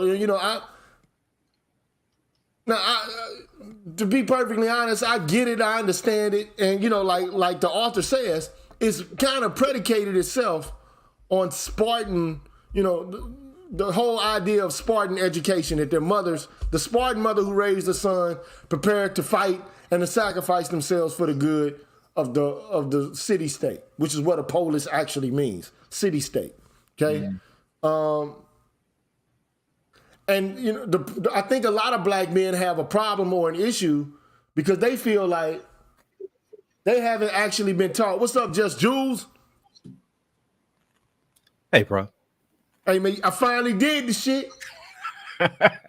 Thank you. I really appreciate it. And I'm sorry to hear about your grandmother. Oh, for sure. It's all to the good, man. God bless, man. You know what I'm saying? She had to live a long life. Yeah, she was 99, man. Almost was about to be 100. You know what I'm saying? That's a lot of history going. Was she going to 100 this year? Green Gorilla? She was about to. She didn't make it. Okay, so she was born in 1923. Oh, damn. Wonderful. Yeah, she was born quite a bit of time ago, man. She was one of them. She one of them submissive wives. You know what I'm saying? That's what she was. But she knew all the secrets, and I think that's like I had a relative who made it to 110, and she lived in 2 countries, and she told a lot of the history of both of them. She was born in Haiti in the beginning of the American occupation there. So she knew what it was like to be under an outside threat in your country, and what does that mean to raise children in that type of environment. Like women have a lot more to do with like that behind the scenes type of stuff. And so I think like the Republican motherhood speaks to that type of experience. Right. But I'm glad that you came on. Yeah, I knew at some point that you're going to say, oh, this motherfucker finally actually did a video. I've been asking for this for quite a bit of time. I'm glad he finally actually, met my request. And, I like I said before, I apologize while I was doing it, early on. But I'm gonna go through this in more ways than one because there's 2 more sections that I want to cover related to this issue. Okay, but the question is, in order to actually attain Republican motherhood, you have to have women who are politically aware. They have to have a political commitment to their sons and to the nation itself. But this begs the question. as it pertains to black people, what kind of dedication to what? What role could a black woman play that's commensurate or that's equivalent to that of the Republican mother or the Spartan mother, for that matter? Nothing. Not even during enslavement. After now, nothing. I think it's more complex, obviously. How so? Okay, so mothers, I'd say many black women actually want to raise their children to be very capable and able to handle themselves in the world. I mean, we obviously see that there's some that want to undermine, or at least not, or want to make them into like son husbands. But then when you raise them to be capable, you might not get exactly the response you expect or hope. And that can be something that you have to contend with. And if you're going to raise a son that's going to be someone you have to contend with, that's not going to be something you all might not desire, but it might be something that you need ultimately. So there's a problem, you want them to be good for you, but they might not be good for you all the time. So, like I talked about this a long time ago because I had like a document, a black nationalist document. And I was trying to explain Nation the time? ideology behind the Combahee River Collective makes reference to this document. It's a black nationalist document, and it talks about like the role that women need to play in the nation, in nation building. Yeah. And it understood. It's like, okay, women are often the first teachers. They have, they're responsible for educating the children. Okay. So they need to educate them according to a nationalistic idea. But the problem is, like, let's just face it. The average American woman, there's no ideal that she's dedicated to. Dedicated to what? I don't entirely agree with that. Like, you have a bunch of institutions that women run. And I mean, in my role, I work as like an operations consultant, and I've worked with a lot of these companies that have women in the civic sphere, and they run a lot of stuff, but they're like, think, National Organization of Women, League of Women Voters, DAR, Daughters Confederacy, all that type of stuff. You look at the nonprofit sphere, you look at, I'll tell you this one, women are not highly represented in, let's say, the financial sphere, except for wealth management, because they're good with the relationships with the people who have money. They're not necessarily the ones who want to do the trading desk stuff. So they have a lot of influence, but they don't have that face. And there's some people like Mary Barra, who was the head of Ford. What's her name? The lady who ran the ARC Fund. I can't remember her name. You've seen her, older white lady, dark hair, glasses. But I will say this. I want you to be able to differentiate between, and it sounds superficial when I say it, but there's something different than being dedicated towards like a feminist ideal as opposed to a nationalistic ideal. Okay? So I mean, it's a vast difference. Like, just, like a woman dedicated towards feminist ideals, to me, that shit ain't revolutionary to me. It cuts off half the population off rip, or roughly half the population. But or some gay shit, you know what I'm saying? That's not revolutionary to me either. I'm just being honest. Sex politics aren't revolutionary. I mean, like, whoever you sleep with, that's your. But if you start talking about ethnic and racial groups, then you're wandering into the nationalistic domain. You're beginning to pick up the nationalistic ethos, so to speak, right? Like, I'm not saying that women don't have the capacity to organize and to do, work that is of a community-based kind. But, I mean, like, we still live in a capitalistic, individualistic society where people feel like, okay, the causes that they conjoin themselves to are nothing more than like them going to the grocery store and picking out cereal that they like. Like, my dedication to a specific cause is like a consumer choice for me. I've seen. Do you understand where I'm coming from when I say that? Yeah, it becomes like a legacy, like a first world problem, really. Yeah, I give money. Oh, I participate in UNICEF. I do it, and you brag about it and you talk to your friends about it, or you might decide to engage in animal activism, or it's not nationalistic activity is what I'm saying. Yeah, the closest I've seen to what you described is like women in unions, either blue or white collar, and they have a lot more influence because they just have a great network capability. Like they can plug in and reach out to a lot of different people and make bigger tidal wave type of moves with that. But when it comes to like individual choice, I don't really care who you donate to. I mean, if you, tax bills, whatever, all that stuff is good for you. But when I can see when they're really effective, you need a call campaign, you need to do like a lot of administrative stuff. Like they can really move the needle on that, and they do it. But I think most men undermine or underestimate how effective they can be at that. Oh, for sure. Women are organizers. Men can be organizers, but men are too proud to fucking organize. Men like men, especially in this space or a space that's like red pill based. Like guys feel like they can do everything by themselves. Like I've never seen it. It's like the shit to me is like tantamount to one motherfucker thinking he can go out there and take on the Dallas Cowboys and run every play by himself. Like you're on the field with 11 different motherfuckers, but you feel like you that nigga, so you can take on the Dallas Cowboys by yourself. You can do the special teams, offense, defense, and kick the extra motherfucking point. I'll give you a good example. So Barack tried to do that community organizing thing. He said it would take too long. And so he did that cult of personality thing to get himself into the office, right? Hillary had already had 20 years of networking, 40 if you count like the time in Arkansas. And so she thought that network effect would push her over, and it didn't do it. But Barack had that cult of personality, and now, I mean, he's almost irrelevant. Like he can't replicate that effect in anyone else except for himself. And it was at a very specific time. But he has no lasting legacy outside of this, the image and the individual thing. So he created his own, donating to UNICEF, but you just donated to Barack, right? It created a bad effect that no one's really going to be able to follow behind. Right. Well, But Hillary can't escape. You can't escape that type of person.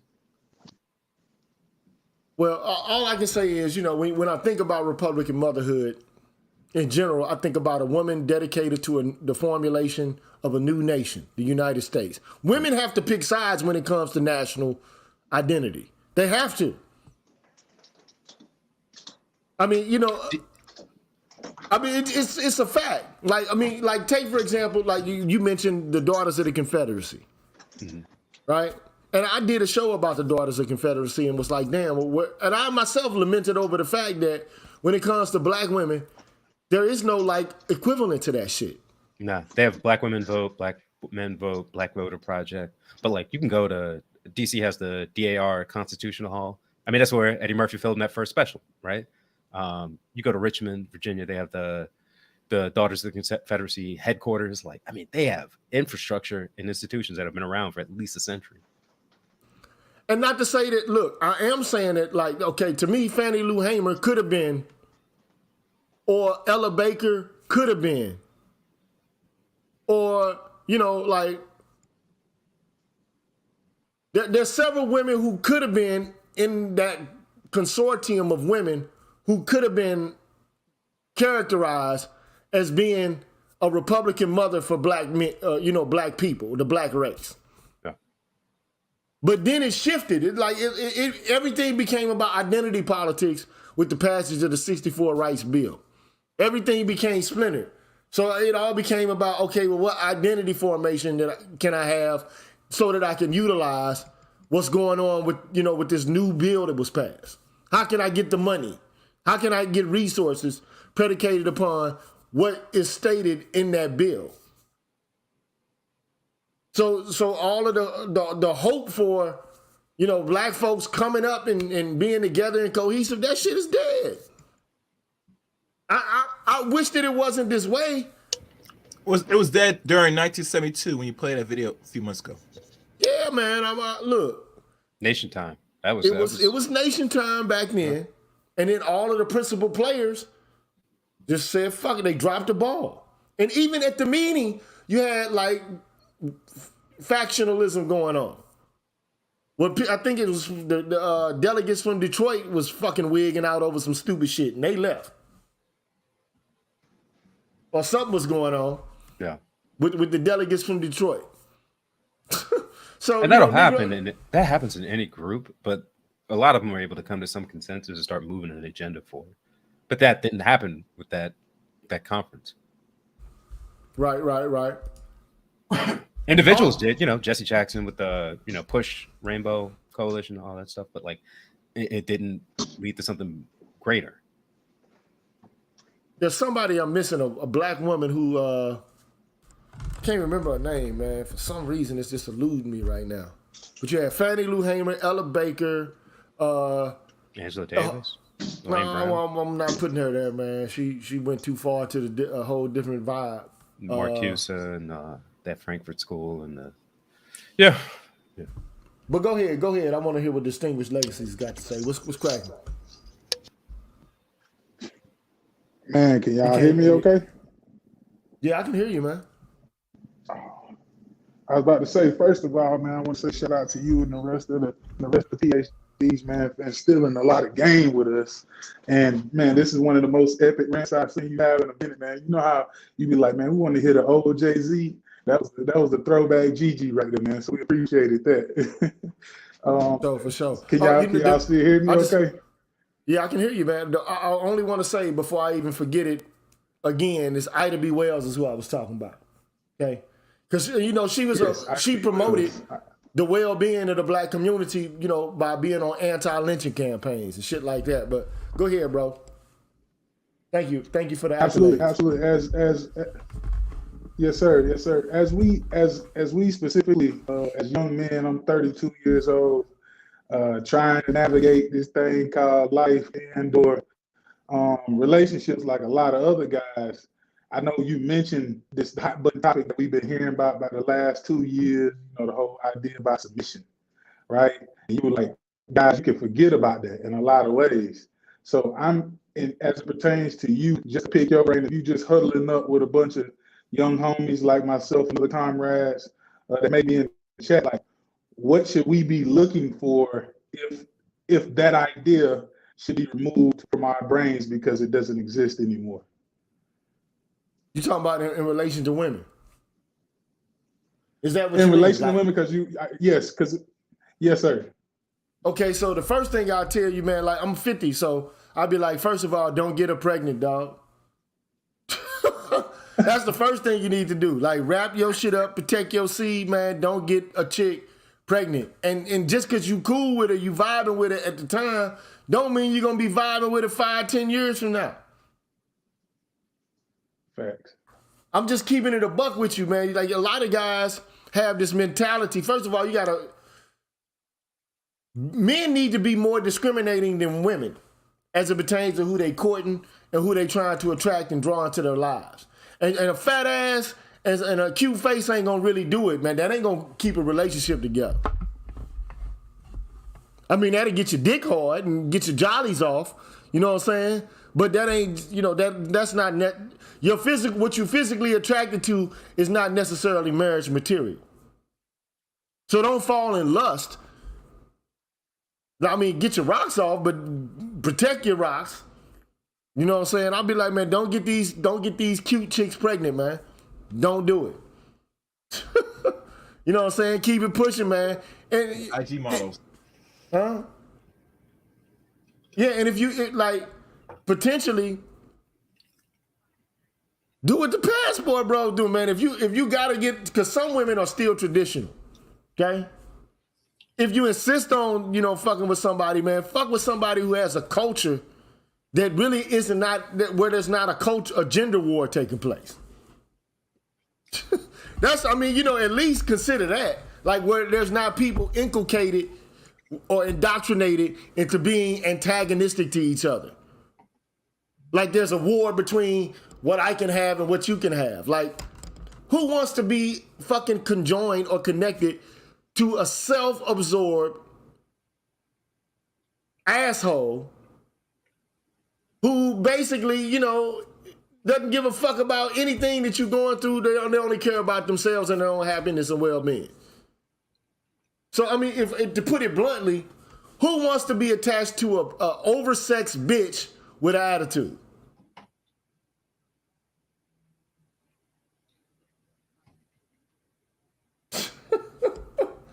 You know what I'm saying? So it's crazy, bro. But I'm just Jules, man. Keep rocking with me. Yeah. What do you hope to get out of this? I mean, understanding that, women have a lot to do with the civil sphere, like all aspects of it, and always have to a degree. They play under the radar, but seeing something like this spelled out, I mean, was it I think I sent you like a couple of excerpts from the book by Carol Birkin that pointed out like women were on the field of battle during the American Revolution, patching up uniforms, patching up rifles and stuff, and like, they're not these like cowering lilies. They're just not. And I just don't think men quite get it. Yeah. But see, men have this, desire to infantilize women, man. I just don't like, I mean, they have this like, it's like the Winter Soldier chip that BGS talks about. Yeah. Like, they can't stop fucking infantilizing these motherfuckers. I'm like, man, fuck all that. I'm not doing that, bro. Now I treat one nice if they treat me nice. Like if you were in front of me today and we were both approaching the door and I got there first, I would hold the motherfucker open for you. And I would not because you're a woman, just because it's fucking, to me, I was raised to be polite. Yeah. I mean, like, what does reciprocity mean in that type of situation? Not like just, how you be civil with each other. How do you work with each other? What your goal is? Because like, what was it? There was a content creator who was talking about how men need to start to work with the feminists. And I was like, that's not going to happen because those people are antagonistic. They're not trying to work towards like a cooperative framework. They're kind of, they're oppositionally defiant, like if a man says yes, they have to say no. Whereas if you say yes, I need to say, what are you looking for? Yeah. So to me, like if you got people who are just like opposed to you, fuck them. Yeah. Because I've been to places where men and women have to get along. Black men and women have to get along, or else, they or their children or the children of their environment die, and it's not a pretty sight. But it's pretty to see them work together and like get a lot of stuff accomplished very quickly and very effectively. But I just don't see that happening in America, where we've relegated each other to luxury items essentially. One of the things I was thinking about the other day is, before there was money, there were male and female relationships. Yeah. Quite literally. Yeah. Before money was even invented, some 5,000 years ago, because the first, society that we know that developed a monetary unit was Mesopotamia. They created something called the shekel. Okay? Before the shekel, there was male and female relationships. Before bills ever came into being, there were male and female relationships. Before cars and rings and flowers were given to show appreciation or love or anything, before there was any of that, there were male and female relationships. Before capitalism was ever invented as an ideal, before socialism or Marxism or mercantilism or the idea of a nation state, before Christianity was ever a thing, there was male and female relationships. Before Islam and Judaism, there were male and female relationships. Before any of that.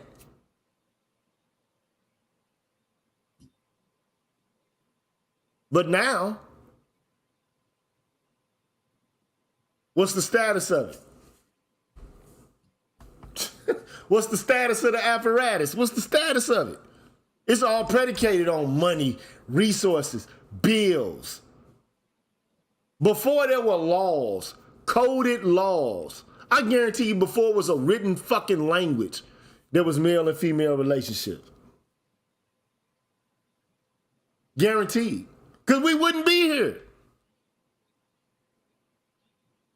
I agree. But now we've outgrown them because of civilization. This is the shit that fucks me up.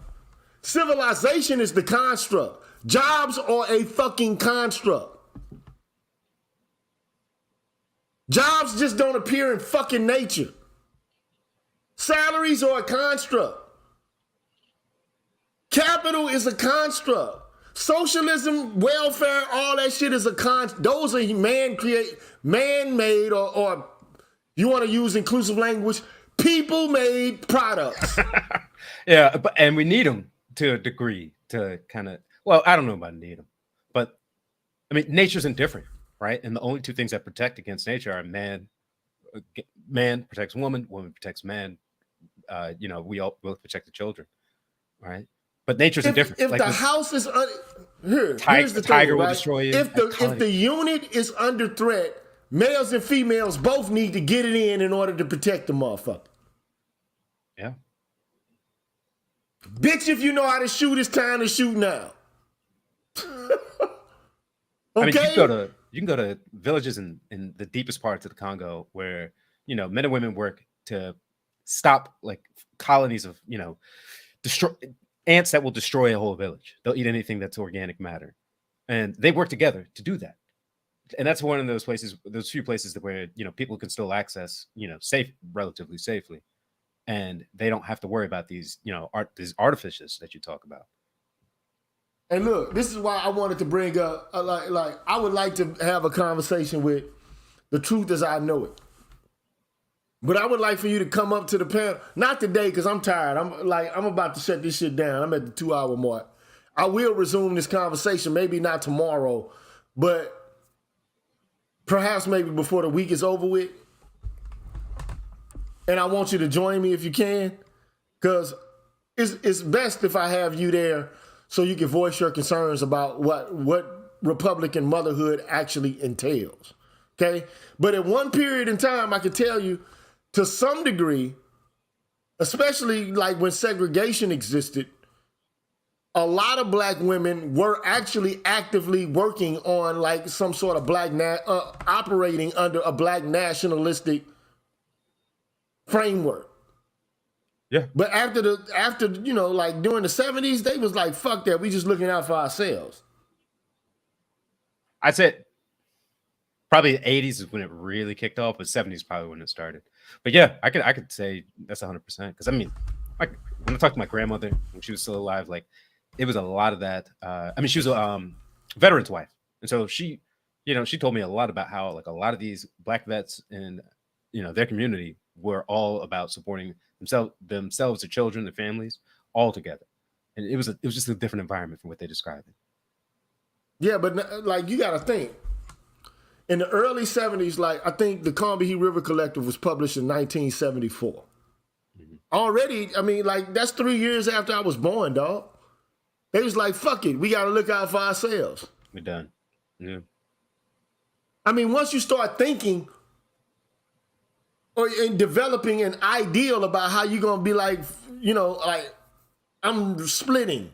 And why am I splitting? Because we got too many men who are misogynistic. That's the thought, okay? And then, this idea carries on to today.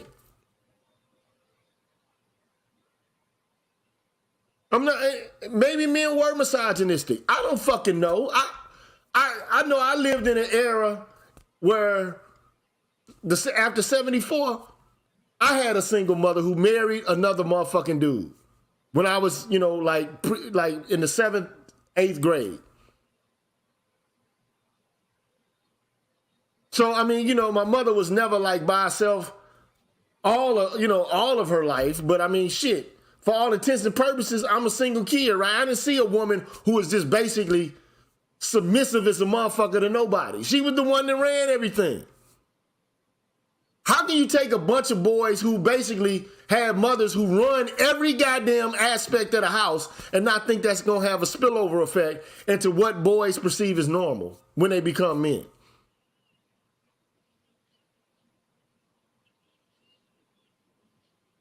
I don't have an answer. There is no answer other than you're going to say, okay, well, you've been socialized to see women run shit. You haven't been socialized into a patriarchy. Typically, you haven't. You have not been socialized. If you have a single mother, you've not been socialized into a fucking patriarchy.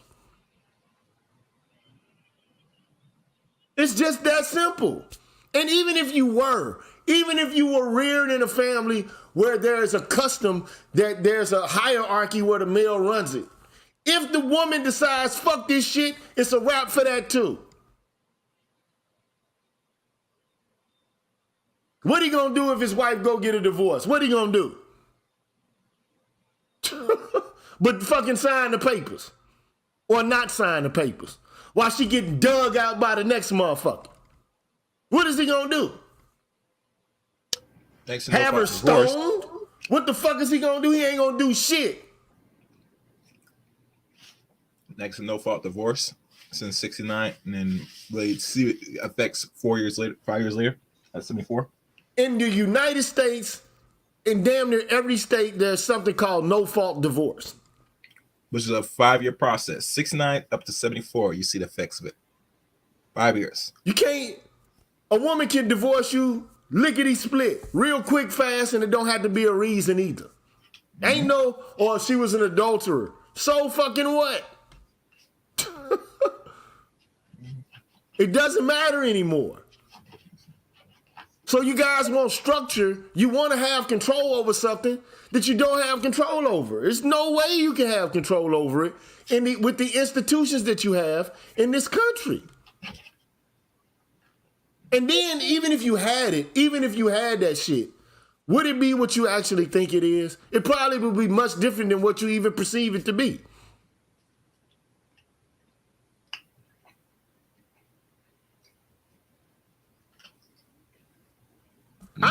Personally, I wouldn't even give a fuck about submission. I just want a motherfucker to treat me like a goddamn human being. Show me some fucking respect. Don't try to get me locked up. Treat me nicely every now and then. Suck my dick here and there. You understand what I'm saying? Like, it ain't like I gotta have a motherfucker jumping on one foot. I do whatever you like. That ain't necessary. Just don't get me jammed up. Just don't be a bitch every other goddamn fucking minute and hour of the day. I don't want to have a fucking argument with the motherfucking person who's supposed to be my partner or my wife. Nowadays, you got boss bitches. The reason men are going to other countries is because these chicks have been taught to be antagonistic to men. Bottom fucking line. They've been taught that they gotta one-up dudes because they got dick envy or something. That's the nature of this shit. Because men have it so great. Everything men have is so fucking awesome and wonderful and beautiful. Men have so much power and so on and so forth.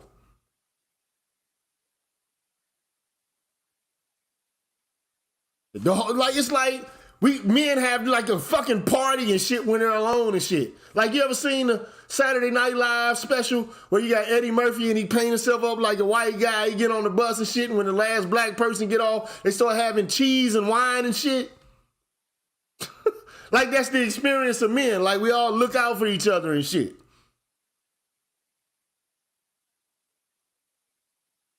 How many niggas done looked out for you, man? How many men have just created this network and just showed you fucking all love and shit? How many?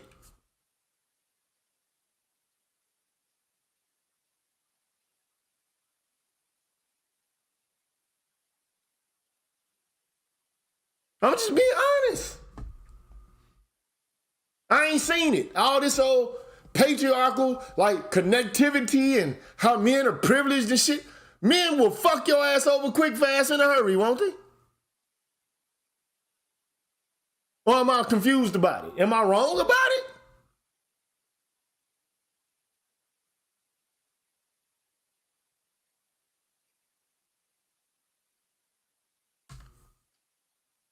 So anyway, man, look, I'm about to shut this shit down.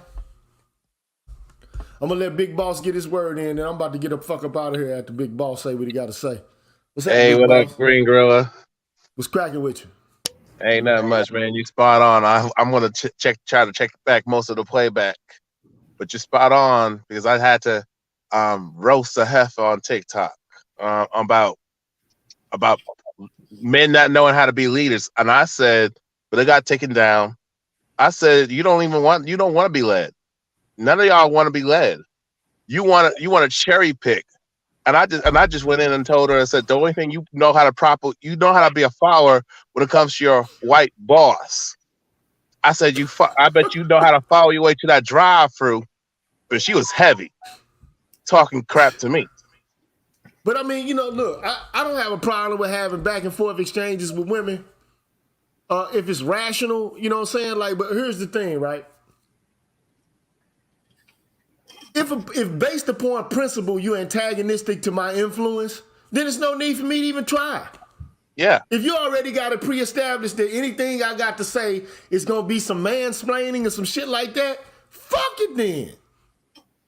Exactly. What is the point? If you already got it out that you're supposed to be at war with me and you're supposed to be jockeying for power with me, as opposed to we supposed to be relating to each other, what's the point? Exactly. It's like some blood and Crip shit. Why am I a blood at the Crip set? What the fuck for? Exactly.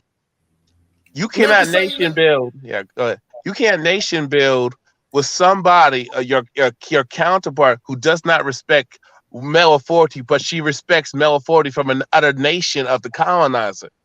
You can't nation build or work together with somebody who just looks down on you, but she's talking about protection. And I'm like, you don't want to take instructions either. See, this the thing though, right? Here's my thing, right? In my viewpoint, the authority comes from a position. Now, like, just because you're a dude don't mean you should be in a position of authority to me. Now, that's just my opinion. Okay? Now, if you in the position of authority as a dude, then we gotta listen to what you say if what you say is coming from a position of authority and you have a competent jurisdiction related to what it is that you presiding over, okay? But the problem is, in the black community, we don't have any official positions. Ain't nothing official.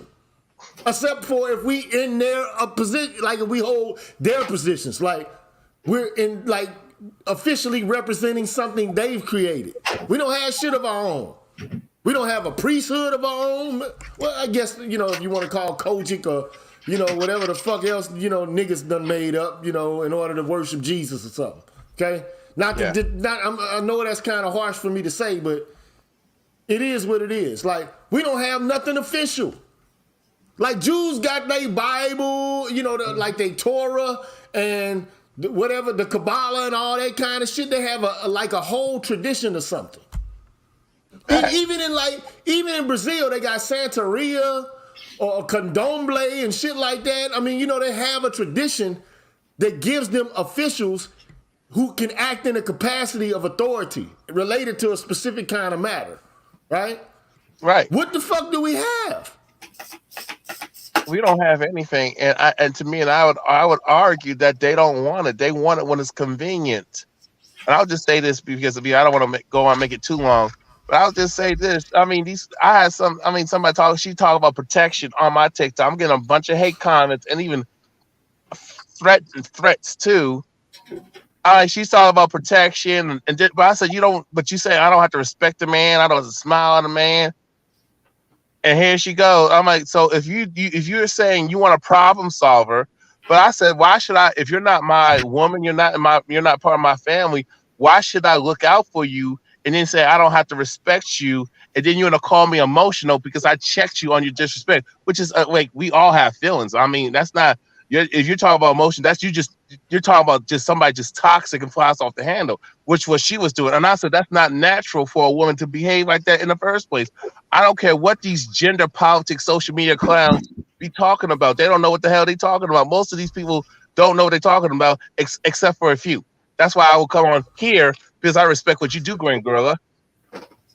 Well, hey man, I thank you for the respect, but look, man, I think women can exhibit vice or virtue, and it's not just one kind of way. So like you got some ignorant women, and you got some cool women. You got some ignorant guys, and you got some cool dudes. I mean, that's how the game is, right? I don't, I'm not going to lump all of them in a category, but I do think this society in general has created a gender war. They have created this shit. And men have, for the most part, been complicit in it. Like, well, we got to give them what they want, because, if we don't give them what they want, then we're being patriarchal and misogynistic and all this kind of shit. I'm like, bro, I know what it's like to bend over backwards to try to, make motherfuckers feel like they're loved and everything is cool. I know what it's like to do my due diligence to try to make shit peaceable, right? Mm-hmm.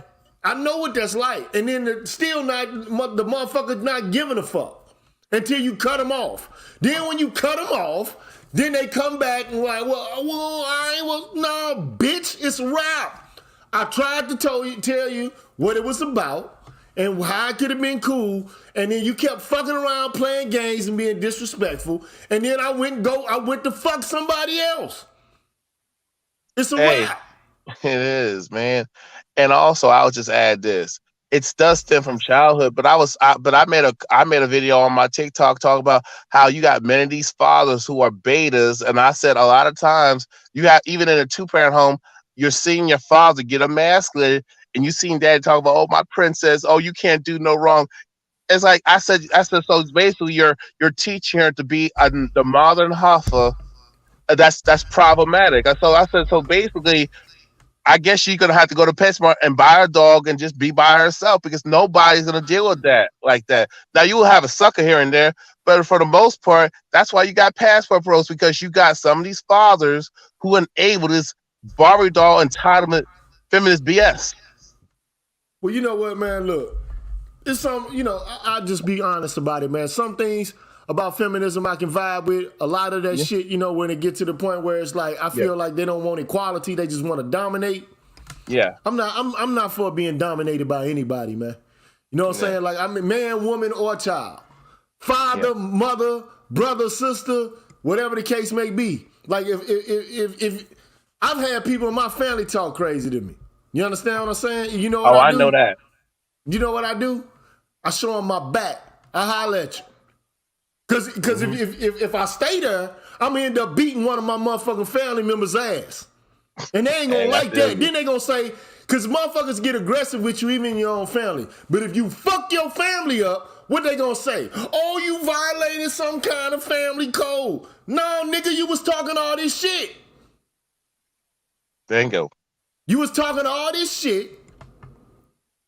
Now you got your ass whipped. So I just leave before I start whipping, because I'm not going to do all that back and forth yelling. I'm not about to do that shit. I'm just going to start punching and slapping. Hey, yeah, man. Shoot. That's how it is, man, in my family too. On my it's gynocratic on both sides. My dad's side from Jamaica and my American side. Just gynocratic. I remember one of my aunts, I'm gonna keep it short. My aunt was talking about how men are the problem. Here's her son graduate. He's working for the state of North Carolina. He's doing his thing, and she talked about how ninjas ain't sugar honey. I said, wait a minute. I said, I couldn't let that go. And I told her in a nice way. Now I could roast, but I said the common denominator is you. I said your biggest problem is you're always the victim.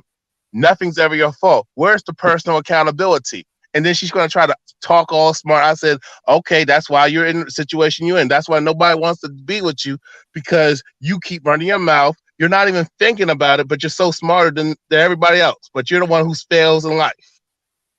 Man, and that's how. And I just left. Yeah, I mean, it could be, it could be family members, it could be friends, whatever the case may be.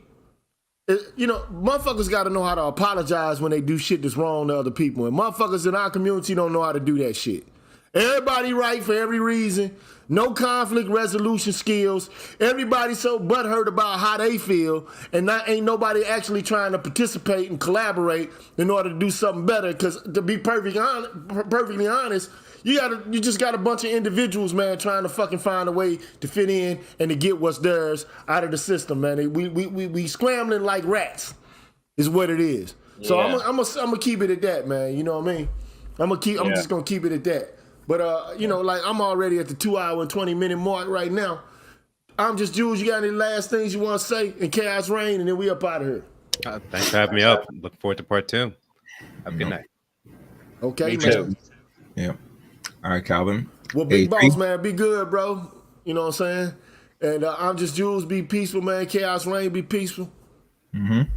So yeah, man. You know, family's supposed to be, you know, a place where people can get together and, you know, practice the virtues of togetherness, reciprocity, love, cooperation, and shit like that. But you know, like when people start getting ignorant and shit, you know, and start, you know, yelling and shit like that, all it takes for a motherfucker to yell at me, man, or to say something ignorant to me, because my mother didn't talk to me like that. You understand what I'm saying? So, like, it's a foreign experience for me.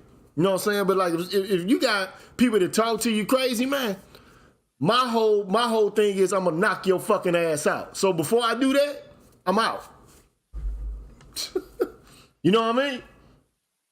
Because I will knock a motherfucker out and I'll laugh at the shit. And laugh at a motherfucker. So before I even get into that, I just, you know, because that shit is illegal. You know what I'm saying? So anyway, man, I'll holler at y'all later. You got something to say, Chaos, man, before we get out of here? No, probably me offline. But you can close the show. Go ahead. I'll holler at y'all, man. I'll see y'all on the next one, bro. Peace.